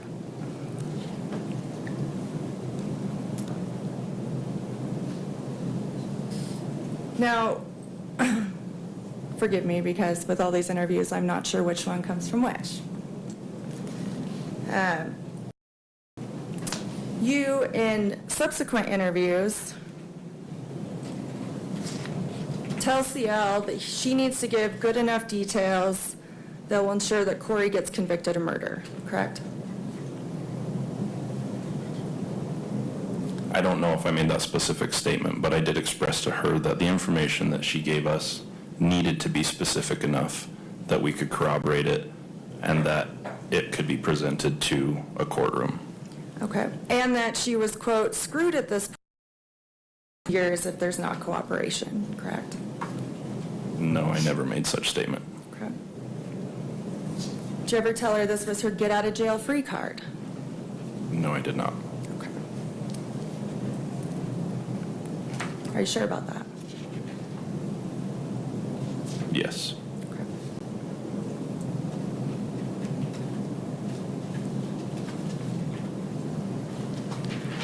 Now, at some point, CL tells you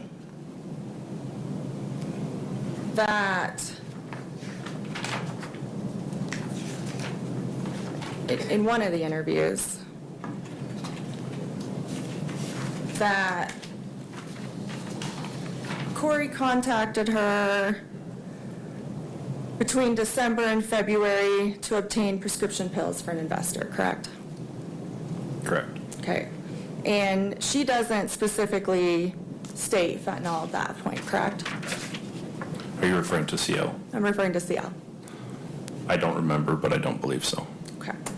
And in fact, I'm guessing it's something where around the second or third interview, CL says that those first pills, well, never says those first pills are fentanyl, correct? It never says that Corey asked for fentanyl, correct? I'm sorry, could you rephrase the question? Sorry. In those first, in the first transaction, so initially CL tells you that there were 3 transactions prior to Eric's death, correct? Yes, and what I have to say here is that Well, that was a yes or no question. but none of the information that we got from CL was perfectly chronological. We had to piece it together over multiple interviews to come to the conclusion that we came to. Because you told her you needed something more specific to ensure that Corey gets convicted, right? No, we told her that we needed more details on what she was talking about and specific dates and times. Okay. But in the first one, she says there's 3 transactions prior to Eric's death, correct? At some point in our interviews, she told us that there were transactions. Okay. And she says that Corey was only looking for prescription pills or hydrocodone pills, to be specific, correct? CL referred to them as Roxy's. Okay. What do you know Roxy's to be? They can be different things in the drug world. They can either be counterfeit pills that are meant to look like a prescription pill, or they can be actual prescription pills, but generally they're known to be opiate-based drugs, whether illicit or pharmaceutical. Okay, so something along the lines of hydrocodone or Oxycontin or something along those lines, correct? It could be, yes. Okay.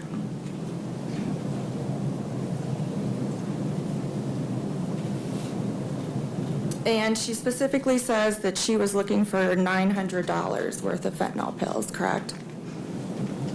I don't know if initially, but she did make the statement of $900 at one point in one of our interviews. Okay. And she says that Corey told her to leave the pills at an outdoor fire pit at the Midway house where there was cash, correct? I don't know if she made that exact statement, but yes, she told us that at some point in part of the exchange that she was instructed to leave pills in an outdoor fire pit in a house in Midway. Okay. And in fact, you sat there with her in this interview and did house searches, correct? Trying to figure out which house this was. Yes. Okay. Because she couldn't really tell you which house it was, correct? She couldn't give us an address, but she was confident that she could find it if she could drive there. Okay. And did you take her for a drive there? Yes. Okay. Did you ever do any follow-up investigation on whether or not that house ever sold? Yes. Okay. And you know that that house sold sometime in January of 2022, correct? What I understand, yes. Okay. So Ms. Richens no longer owned that home or occupied that home or had access to that home in February, correct? I don't know. Well, the house was owned by somebody else, right? Again, I don't know. Well, you said it closed in January of 2022. From the information that I was told from other people other investigators that had looked into that. I was told that Miss Richens owned the house at some point and that it sold at some point. I don't know dates exactly. Be important if CL's telling you that she had access to the home and was there in February? Possibly. That might be a good fact to know.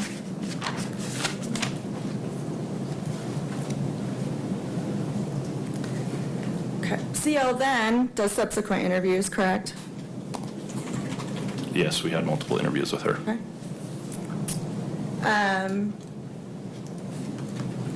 And after being told that Vic, as your words are, correct, she now says that it was specifically fentanyl that Corey asked for, correct? Correct. And that she didn't actually take the pills to that house in Midway. It was a hand-to-hand transaction, correct? Like I said, she went back and forth on her memory on which instances referred to which transactions. And ultimately, she told us that she was sure that the first transaction of fentanyl was a hand-to-hand transaction in her driveway. Okay. And was what's been referred to as acquaintance 3, was that in regard to that transaction? No. Okay. Was the second transaction. Were you ever to corroborate, was anyone with her that could corroborate that she saw CL hand Corey drugs? Not that I know of.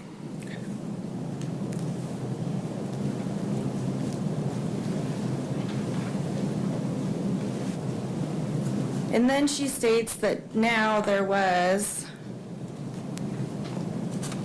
a third transaction that occurred after Eric's death, correct? She didn't make the statement that it was after Eric's death, but she told us there were 3 total transactions. Okay. So the information contained in the state's amended information, you don't know where that came from? Which information are you referring That to? she purchased drugs after Eric's death? Yes, I do know where it came from. Okay. And you're saying CL did not sell drugs to Corey after Eric's death? CL could not remember specific dates and did not make mention that the transaction happened after Eric's death. But when presented with digital evidence from other witnesses, she confirmed that that was most likely correct. Okay. So she just agreed with your scenario of events, correct? No, in fact, several times during our interviews, she told us that as we presented her more information, it helped her remember more. Okay. So as you're telling her to be more specific, you're providing her with information that you're gaining in, and she's saying, now I remember. Accurate?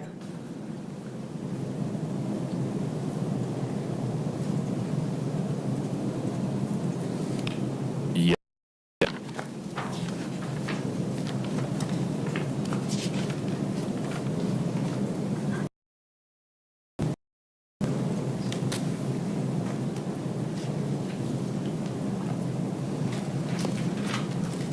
All right. You also testified that you interviewed 2 of Eric's best friends, right? Yes. And during one of those interviews,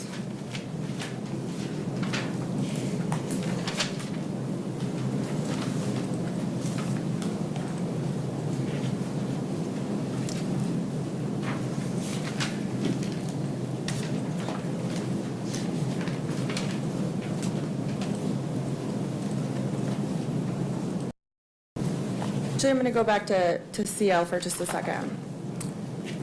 On this transaction that you allege that this check was used for, or the state alleges this check was used for, you testified that she picked up the check, there was and cashed it, right? Correct. And drove to the Maverick and purchased fentanyl. She didn't drive, but she was Someone driving. drove her, Yes. okay? And the person with her corroborates that. Correct. And that third witness never saw CL give those drugs to Corey, correct? Acquaintance 3 never saw that? Acquaintance 3 didn't tell us that he ever saw that, no. Okay. In fact, there's no independent witness to corroborate that CL gave Ms. Corey those drugs, correct?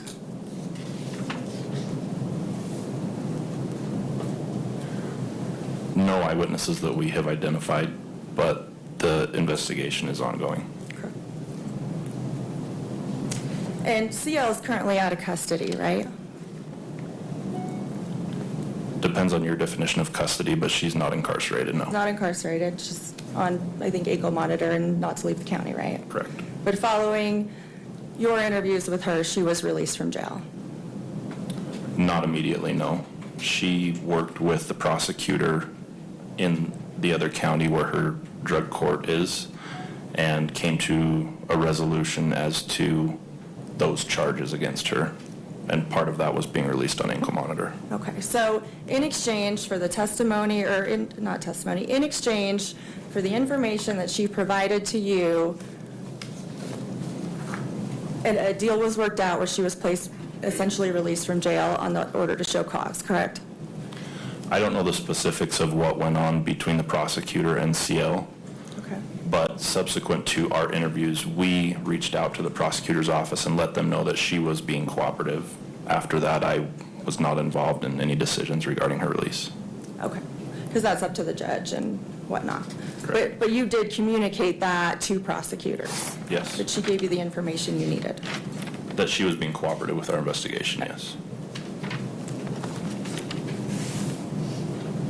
All right, I want to turn now to your interview, and I'm going to use initials. Are you okay with that? You had an interview with one of Eric's friends. His initials are JS. Do you recall that? Yes. Okay. That interview occurred about April 20th. Is that correct? That seems right. I don't know a specific date, but Okay.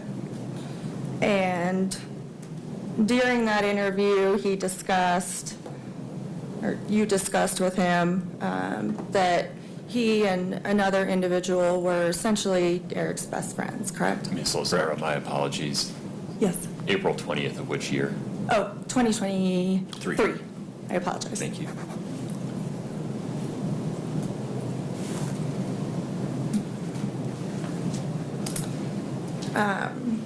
At any point during that interview, did JS mention that Eric had said that at any point during he and Corey's marriage, he was concerned that Corey was attempting to poison him? I don't recall, but I don't think so. Okay.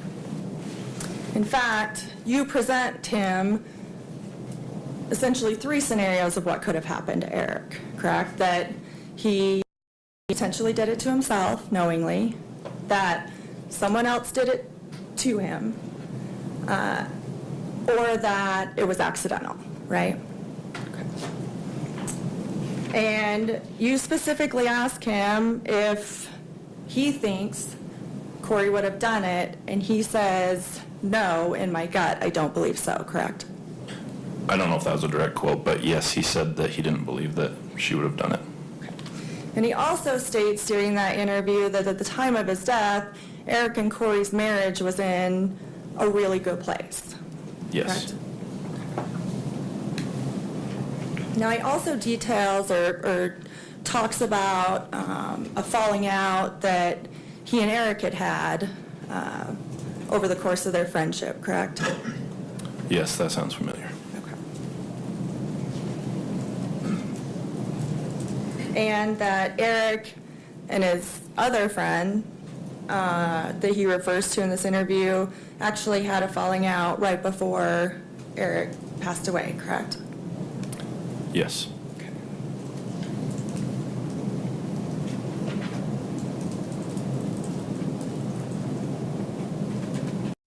You also talk about, or he talks about the fact that of them at different times that had marital problems, that they had helped each other through, correct? JS told me that he and Eric and their other friend would confide in each other about their marriages and would share information.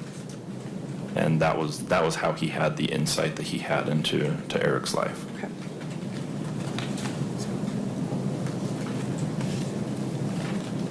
He also talks about that Eric changed or created these trust documents, correct? Correct. Okay. And his understanding, based on what he said that Eric told him, was because Eric was pissed or upset about a relationship that Corey had, correct? Or he thought she had. I don't remember the specifics of that part of the interview, but I do remember that JS was aware that Eric had made the trust. Okay. And he doesn't specifically say anywhere in that interview that the trust was made because he was mad about this home equity loan, correct? JS expressed to us that he understood that the reason that Eric created the trust was to ensure his son's well-being if anything were to happen to him. Okay. And he also expresses to you that because you asked him why it wasn't changed back, or because the sister was made the trustee, correct? And I'm sorry, I don't understand the question. the sister, so in the, that was a terrible question. In those trust documents, the sister was made the trustee, correct? From what I understand, yes. And you asked JS specifically, or somewhere along the lines of, if they were doing so well, why would he have not changed that back? Right? Yes. Okay. And he tells you that it was his way of ensuring that even if they were doing well at the time, if there was a divorce, he would get the last word in it, right? I remember him using that phrase, getting the last word, yes.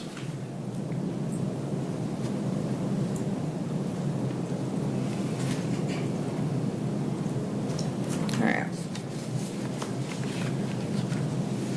Now, you also testified today about this hunt that took place down in Mexico, right? Correct? And this hunt was February of 2022, correct?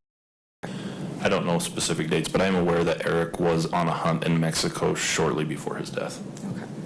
And JS tells you that he was really upset, actually leading in the days right before he passed away, about what had happened with this hunt, right? Yes. And he was upset that they had paid an outfitter for a number of permits that they believed the outfitter had procured, correct? Yes, from what I'm recalling, he was upset about the outfitter or the guide had not gotten enough permits for the amount of animals that they ended up taking, and it caused some concerns over legal requirements of tagging animals. Okay. And getting the cape or anything else, correct? Correct. Okay. And this is the same, is this outfitter the person that you investigated? Or that you interviewed? Someone associated with that hunt and that outfit, yes. I'm not sure the exact association, but a contact for that outfitter. Okay. So that outfitter was aware that they had made some serious problems for Eric with regard to how many animals they took in Mexico, correct? According to JS, yes. Okay. And in your subsequent investigation, Eric had some heated conversations actually the night before he passed, or the night that he passed away, with that outfitter, correct? We received information about that, yeah. Okay. In fact, he was searching how far it was to drive from Scottsdale down there, correct? Correct. Okay. Well, his phone showed that search. Okay. And JS also told you that he had information or believed that this outfitter was somehow connected to the cartel, correct? I don't recall. That sounds familiar, but I don't recall if those were the words that he used. But essentially, JS made a statement about the cartel when he was talking about Eric and that hunt, yes. Okay.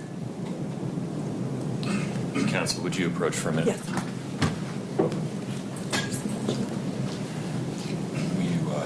Will you turn the white noise on? My apologies, 1 second.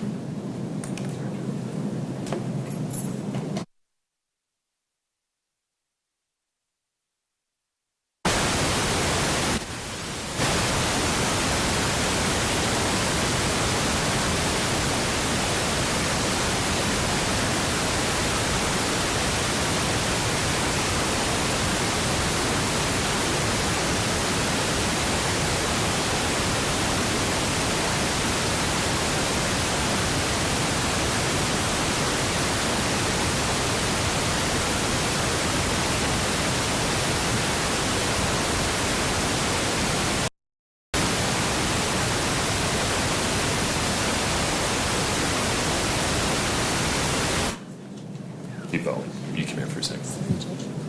Or, what's that? No, we're good. We're going to take a break. Do you mind clearing the gallery first, and then we'll reverse the process on the way back? All right. So everybody has the... yeah. Oh, wait a minute.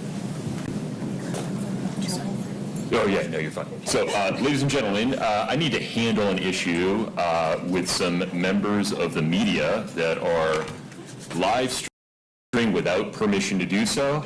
This is a good opportunity to take a restroom break. We're going to reverse the process we used on the way in. If the gallery would please follow the deputy's instructions, proceed orderly on the way out. We'll let you stretch your legs. We'll come back in about 20 minutes. Thank you. Now. All right.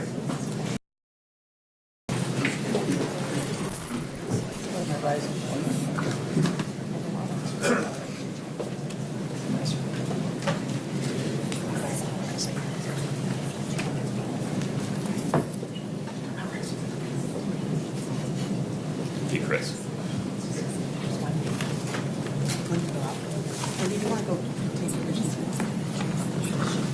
The word is KUTV and Court TV are live streaming. Are they doing the ABC link, or are they doing the... I think they're live streaming it separately. I can clarify, but... ABC4. Yeah, I would. ABC4 is live streaming, and ABC4 has the signed order. They do. Yeah, KUTV and Court TV do not.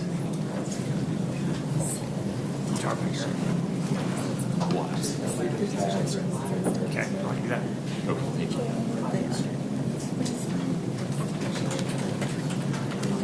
You can have a seat. Folks in the jury box can sit down if you'd like. You're okay. Counsel, you're okay to have a seat if you'd like. Thank you.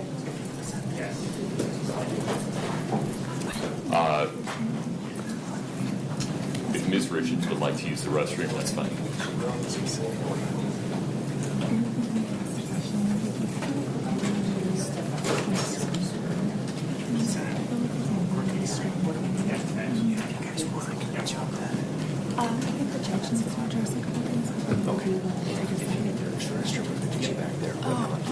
Thank you so much. I appreciate it.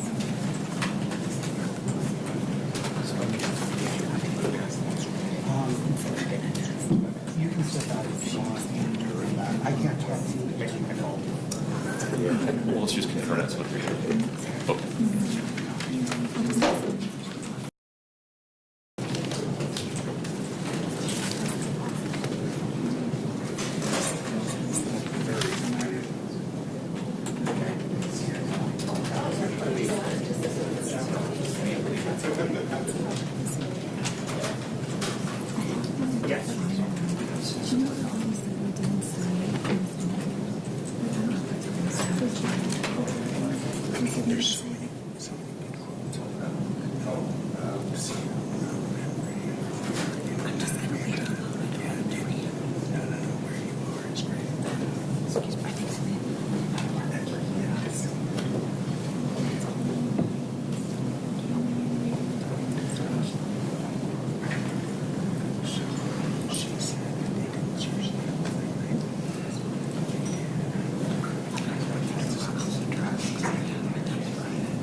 Thanks, folks. If you want to take a moment and use the restroom, Ms. Richens, if you'd like to use the restroom, stretch your legs. This is an opportune time. Thank you. We're trying to figure this out. Thank you.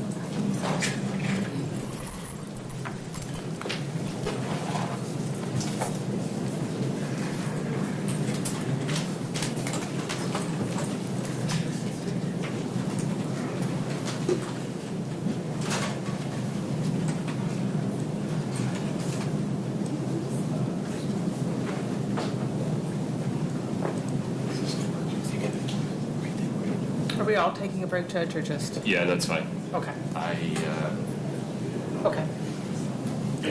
have a representative for TV present as well. How do we want? What's your name? Adrian? Are you able to confirm whether or not you're allocating the ABC4 news stream or live streaming audio through WebEx? Oh, no, we're not on the WebEx. We are plugged into the media room with everyone else. Okay, It's my understanding that that's... that's fine. Oh, okay. Thank you for confirming. Sure thing. Okay. Chris, can you reach out to somebody from KUTV and confirm whether or not they're doing the same? Yeah, I will. Okay. Okay, bye. I'll be back in a few minutes. Thank you. You should take a break while you can. I gotta say, this new WebEx update is glitchy. Really? Yeah, really glitchy. Remind me to unmute it when it's on. Okay, very good.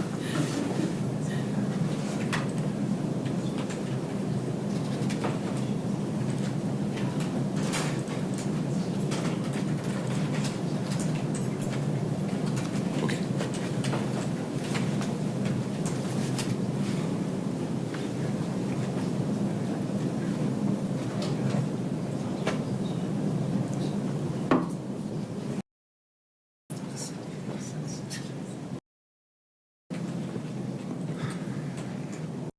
Detective, on cross-examination, Ms. Lazaro asked you about Ms. Richens' narrative from that night that she gave her husband a drink. Do you recall that? Yes.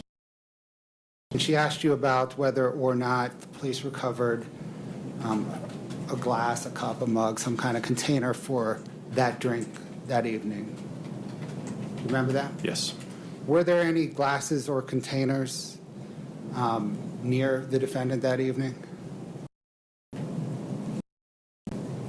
On the evening of the death, is that what you're referring to? Correct. I guess it's the morning of the 4th when police arrived. Right. I'm unsure without being there on scene. But from reviewing the body.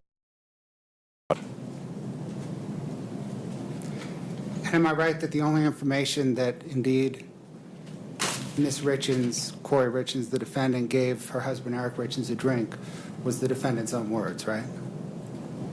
Yes. Ms. Lazaro had asked you about gaps in time frames in cell phones. Based on the carrier records, what have you been able to determine about gaps, particularly from early January until shortly after the defendant's? We were able to determine from looking at the phone that it appeared that data from several different apps in the phone was missing in that time frame between January and just shortly after Eric Richens' death. Let me turn now back to CL. The very first time you met with CL, you testified that you kind of laid out kind of the predicament she was in, facing serious charges, but having potentially valuable information regarding a very serious death investigation, right? Correct.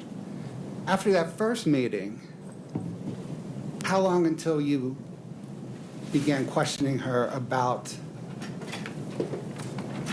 the drug purchases? For 4 or 5 days. So you laid everything out for her on the first meeting and then gave her 4 or 5 days to consider whether she could operate and then interviewed her substantively? Correct. Let me talk about that How long after Eric Rich's death are you now interviewing CL? Over a year, And here in a couple months. in order to judge, what, if anything, did you show her?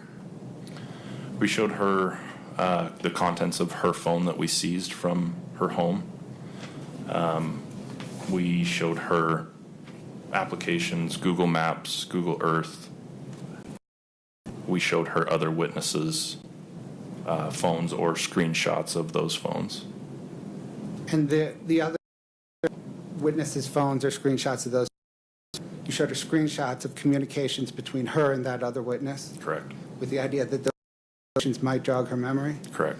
Is that kind of iterative approach of showing an interviewee information, is that common when you're interviewing somebody a year after the event, which you're asking them to recall? Yes, as from my experience, people have a difficulty recalling information, especially specific dates from that long ago. Let me turn now to the April 13th, 2023 date when you introduced yourself to Ms.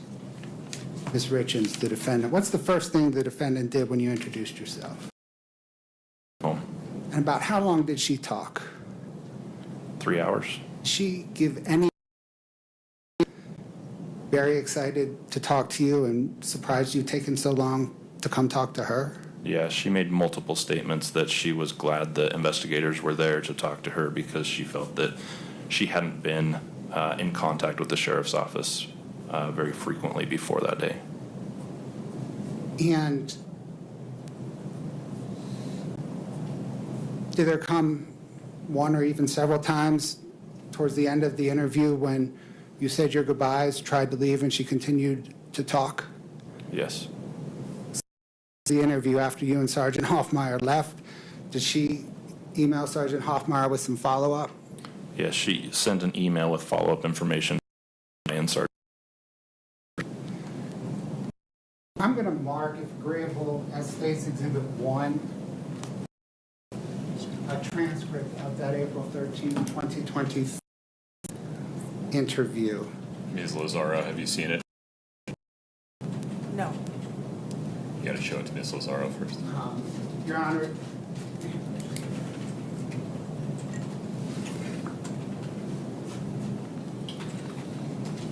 Your Honor, counsel has the audio of the interview. Might just be audio. Is that correct? I believe so. There's a lot there. I Okay. haven't, but All right. we can proceed for today's purposes. Your Honor, for purposes of today's hearing, the State would like to move this into evidence as Exhibit 1. The State asks that the court file it private at this point. We weren't sure this was going to come up today. We may need to redact some names from it before it goes public. Yeah, we're not going to put it in the docket at all, but it can be admitted for States 1 for the purposes of today's detention hearing. Thank you, Your Honor. All right.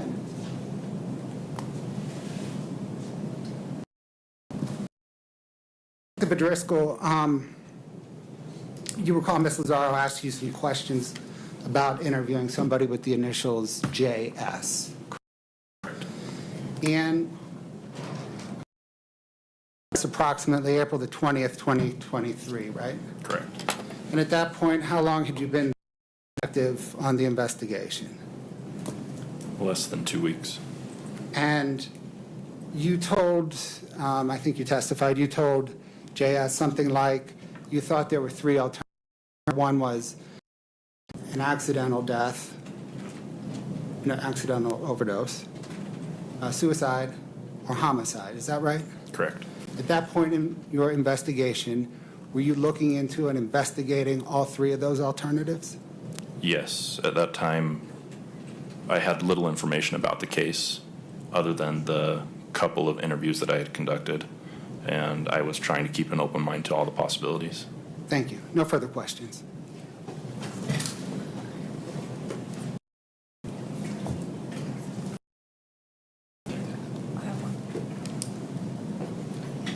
We're good, Your Honor. Thank you. Okay. Anything further, Ms. Lazaro?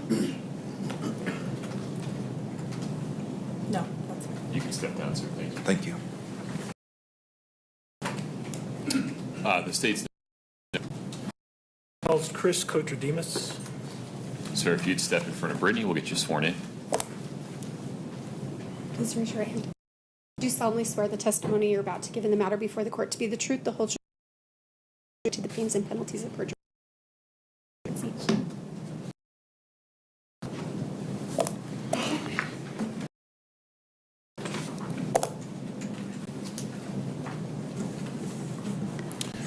Sir, could you please and spell your last name? Sure, it's Chris Kotrodemus. Last name is Kotrodimus. Thank you. Mr. Kotrodemus, how are you employed at this point in time? I own a private investigation firm. What's that called? M20 Solutions. How long have you been the owner of that firm? About 7 months. What did you do prior to owning that business? I was a police officer for over 23 years. And where did you work as a... Worked with, I started in Carolina, Utah, and took a position with Salt Lake City Police Department where I worked there. In 2017, I took a position with the Salt Lake County District Attorney's Office on the homicide team there, and until my retirement in December of 2022. Do you have any specialized training or experience with forensic digital evidence? I do, yes. Could you briefly explain what that is? Sure. So I have, I've attended several formal courses, one being a Cellbrite Certified Operator course, Cellbrite Certified Physical Analyzer course. I've also attended a 40-hour cell phone and mapping course through ZX. After using those skills for several years, I also attended a ZX 40-hour subject matter expert course on the same subject, cell phone, social media mapping, those types of things. My experience related to my testimony and I've worked either directly or indirectly on more than 200 homicides and major crimes, inspected of phone and social and phone downloads. Thank you. What is your role in the case that brings you to court today? I was retained by the Summit County Attorney's Office to evaluate digital evidence in this case. And what evidence have you reviewed? I reviewed several cell phone downloads or extractions. I've reviewed and analyzed cell records and records, things like that. Difference between carrier records and call data records are? Yeah, so a call data record or a cell download is information that is downloaded from a phone onto some type of media, external drive, things like that. And it does so into a read, which you're able to analyze the data that's contained within a device, a cell phone extraction or download.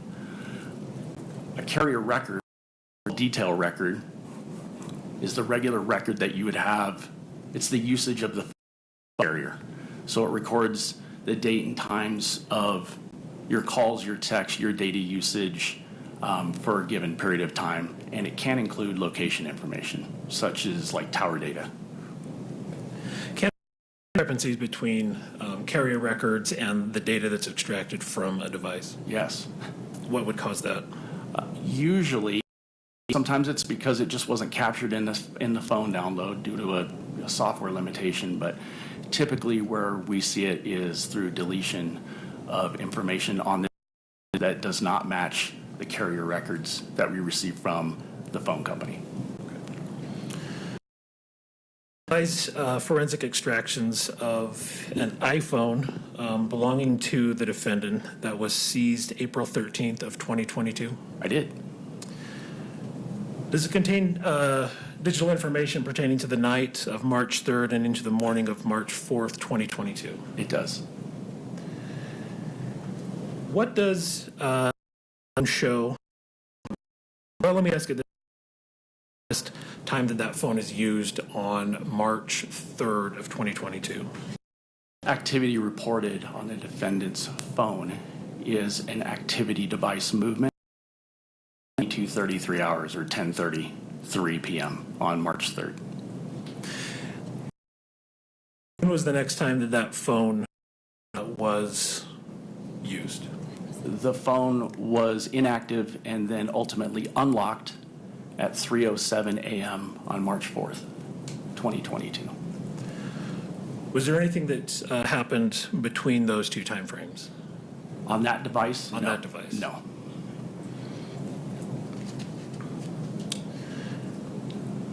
Does the extraction of that phone indicate it moved in that time frame? It does. And how are you able to tell that? Through the download. In this case, we use Cellbrite for the download. In the download, it gives an activity, like a connected device activity movement. Usually that's an indicator of another connected device, such as a tablet, watch, or something of that nature. Those two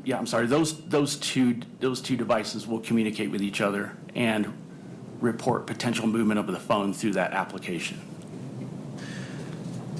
Was there anything significant that occurred at 3:22 hours on March 4th? At 3:22, yes, a 911 call was made. Okay. So between the time that the phone is used at 3:07 that morning and 3:22, is there any activity that can be seen from the download? There is. What is that? At 3:07, the device is unlocked. At 3:08 a.m., the device reports some type of movement. Either the device itself or a connected device is moving. At 3:12, the phone was unlocked. At 3:16, the phone was unlocked again. At 3:19, the phone was unlocked again, potentially twice. There was movement again at 3:21, and then at 3:22, the 911. So roughly a time frame of 15 minutes between the first used and the time that a 911 call is placed. Correct. Okay. Now, the attached device that's recording movement, could that be an Apple Watch? It could be. Do you have any way of telling from the extraction you examined what that device was that was recording that movement? So far in the extraction, I have not been able to. I may at some point, but at this point, no. And as far as the movement, what kind of movement is this? Is it significant? It is significant, I think, for it occurring in a home. And can you explain what that movement was? Correct. So at 3:08, there's movement on the phone, or on a device is connected to that phone is moving, and it moves. I don't remember the exact amount of time, but I believe it's several feet. I do know that at some point there was two movements right before the 911 call, and they're both significant. One was about 240 feet. It's like 74 meters and change. And the other one was about 130 feet. And this is right before the 911 call. Okay, thank you.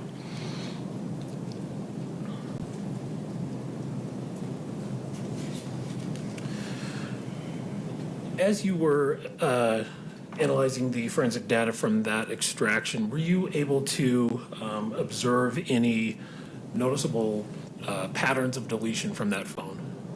It appears that there is some deletion in that device. Okay, and can you describe what is being deleted in that phone? It looks like there's gaps in things like web history, web searches, particularly the call log. When a person receives a call or a text, those are recorded in the call log of the phone. And there are there's messaging that is included in the carrier report that I would expect to see also logged within the device that are not in the device. Okay, so you're seeing those in the carrier records, but not on the device themselves. Multiple calls and texts to an individual, I would expect to also see the call log of the device itself. And in a lot of instances, particularly to there's a lot of that is missing. And from the carrier records, are you able to tell who those calls were going to? Yes. Who was that? There are several people, but as it relates to the case, one that stood out was just that has been mentioned as CL. In those carrier records, were there logs of calls made in January of 2022? I don't recall January.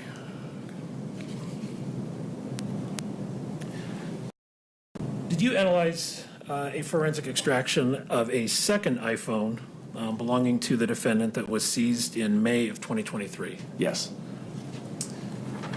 When did activity? The activity on that phone started shortly after her original phone was seized in April of 2022.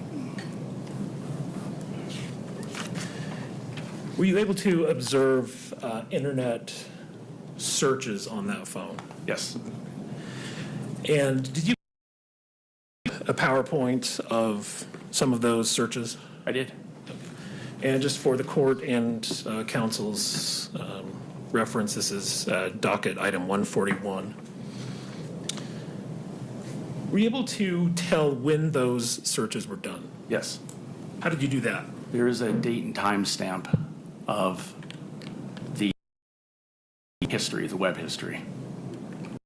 So, for instance, if you visit a website and you click through it using your device, it will report what date and time that did that connected to that website. I see. On April 18th of 2022, internet site of an article entitled "What Happens to Deleted Messages." On May 10th of 2022, did that phone access a site for an article entitled "How Do Police and Forensic Analysts Recover Deleted Data from Phones"? Yes.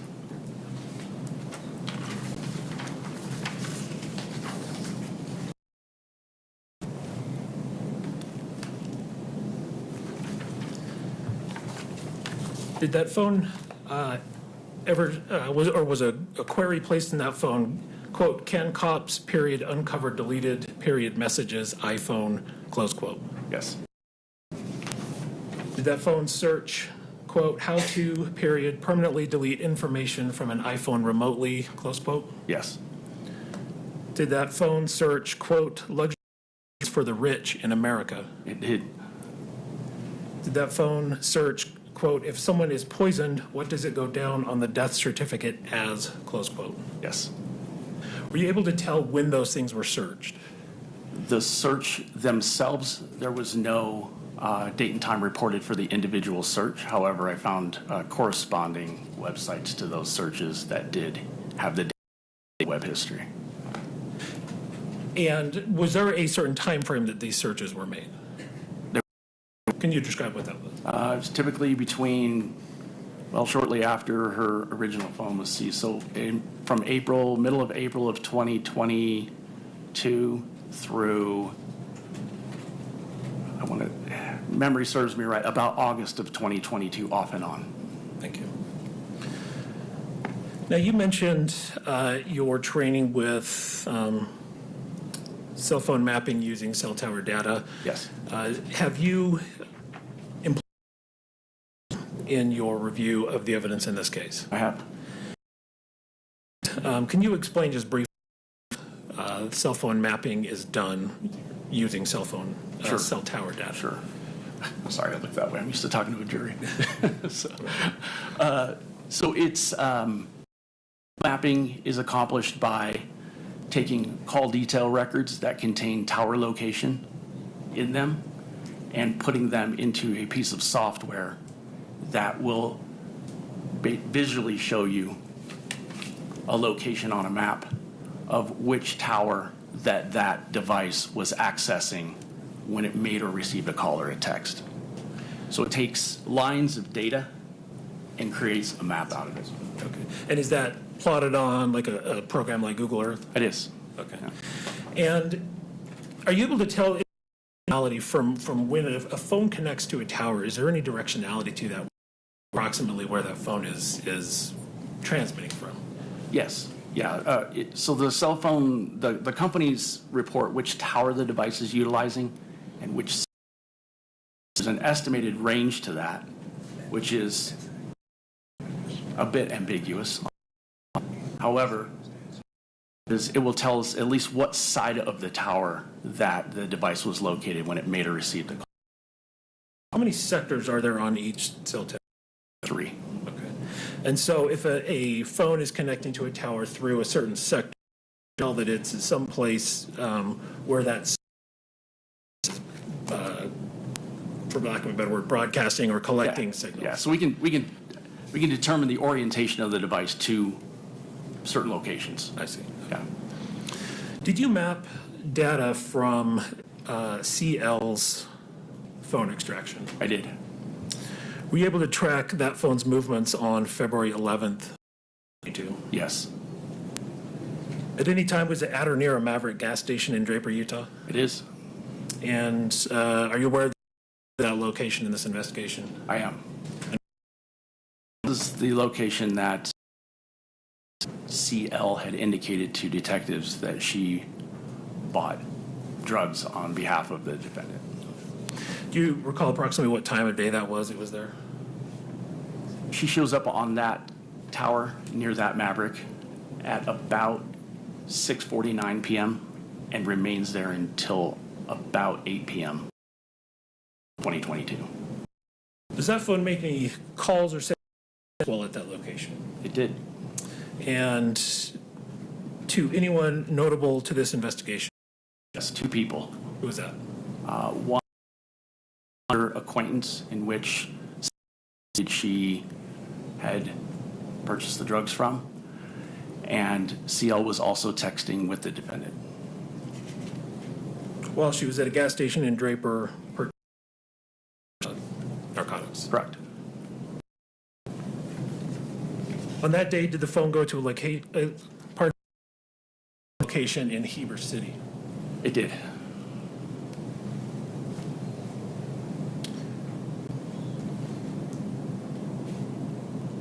Was the mapping that you did CL's phone consistent with what CL gave to law enforcement regarding that first drug purchase? Yes.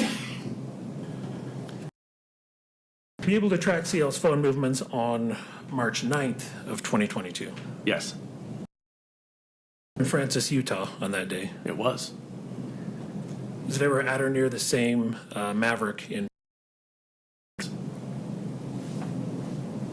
Were there any communications from the phone at that time while it was at the Maverick? Yes. Did it communicate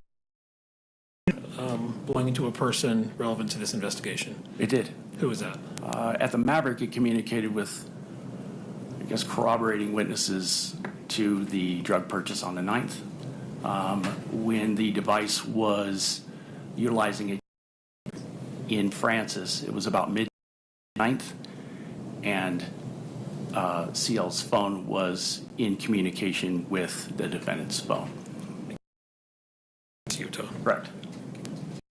Did the phone go to a location in Midway, Utah on or about that day? Yes.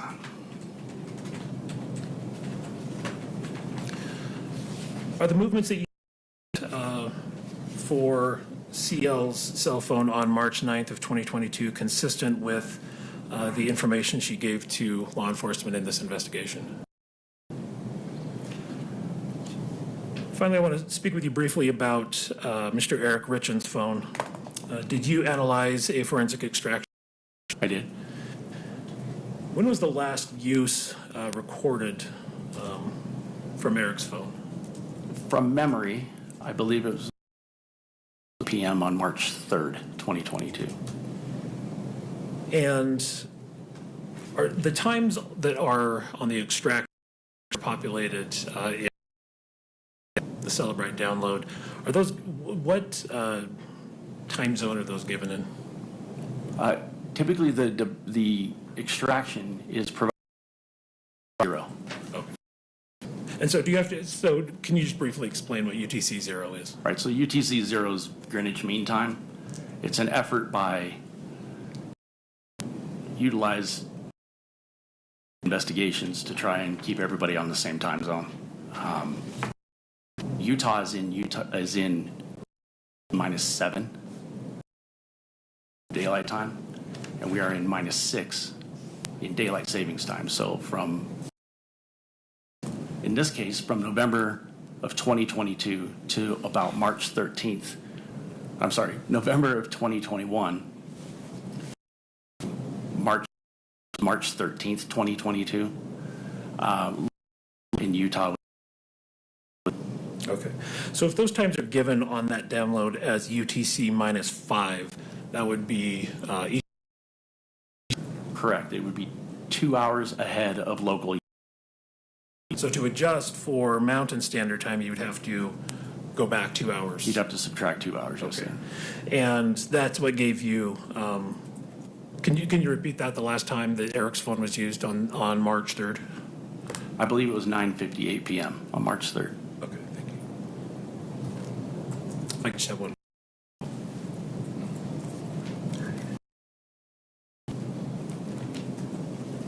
Thank you, Mr. Kotrodemus. At this time, thank you.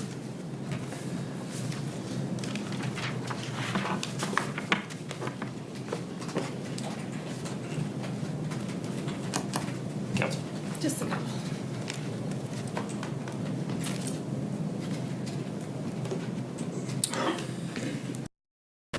You testified there are essentially two explanations for why things might be missing. One in a down loan. One is that it's not captured in the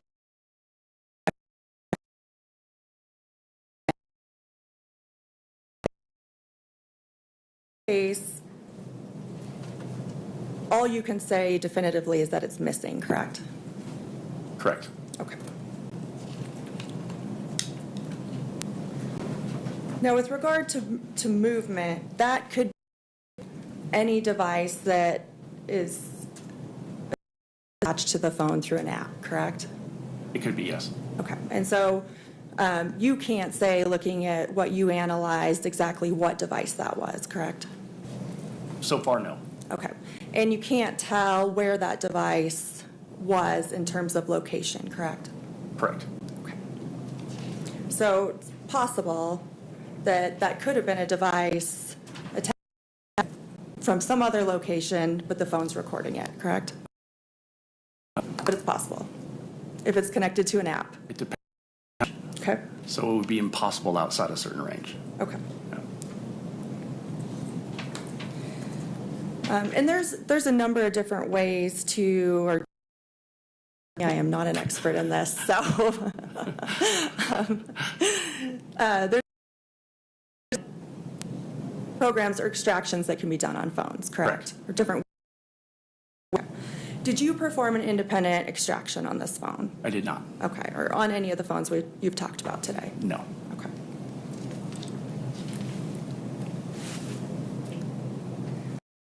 Did you analyze any data prior to January of 2022 on either CL's phone or either phone, or I guess the first phone belonging to Ms. Richens?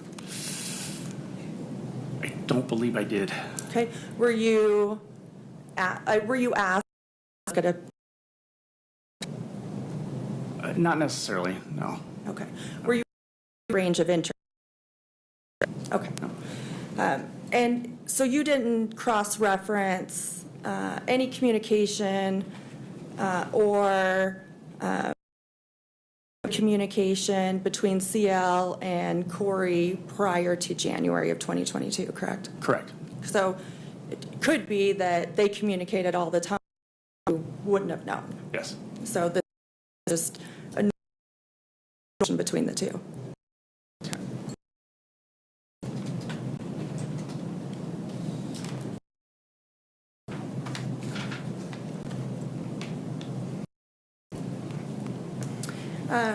Were you made aware of when warrant was, or when the first phone was seized? Yes. Okay. copy of the search? No. Okay. Were you made aware that warrant included evidence of homicide that they were looking at? No. And in that first phone, prior to Eric passing away, were you able to review any search of the web browser? Of whose device? First device of Ms. Of Ms. Reed, yes, yes. Okay. And did you is related to fentanyl on that? Not that I found it. There were available to And look at. okay. No searches related to prisons either? No, not in that time frame. Okay. No searches related to deleting messages? No. And so all the searches came from the second phone, correct? The web searches mentioned, yes. Okay. Yes. And phone that was issued for the first phone, correct? That was, yes. Because that's the So phone that she was- got as a replacement, right? Yes, Okay. correct. I just want to return to this mapping that you discussed.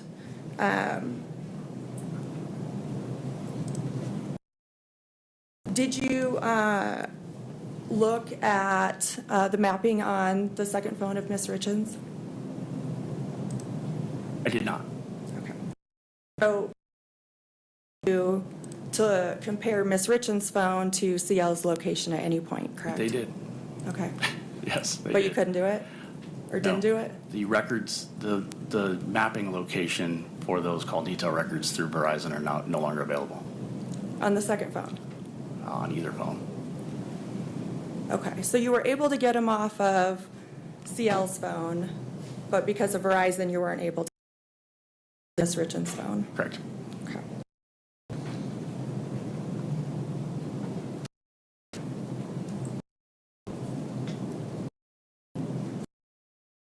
And on that March 9th date, you discussed midday, Maverick, time, was she at that Maverick? It was about 3 p.m. After She was To Francis. she was in Francis around midday. She was at the Maverick at about 2:33 p.m. Okay. Did she go back to Francis? She went to Heber. Okay. And she lives in here?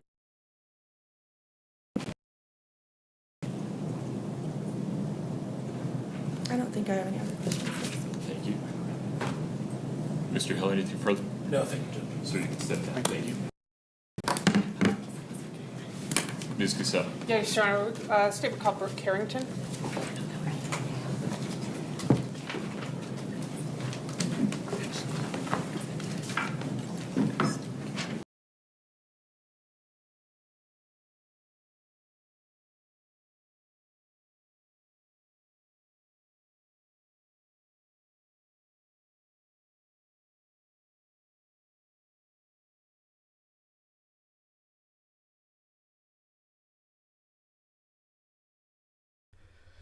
Okay, chat. Now, we have reached a stopping point, and we'll continue this on maybe tomorrow or another stream of this trial. And thank you all for watching. Have a great weekend, and peace.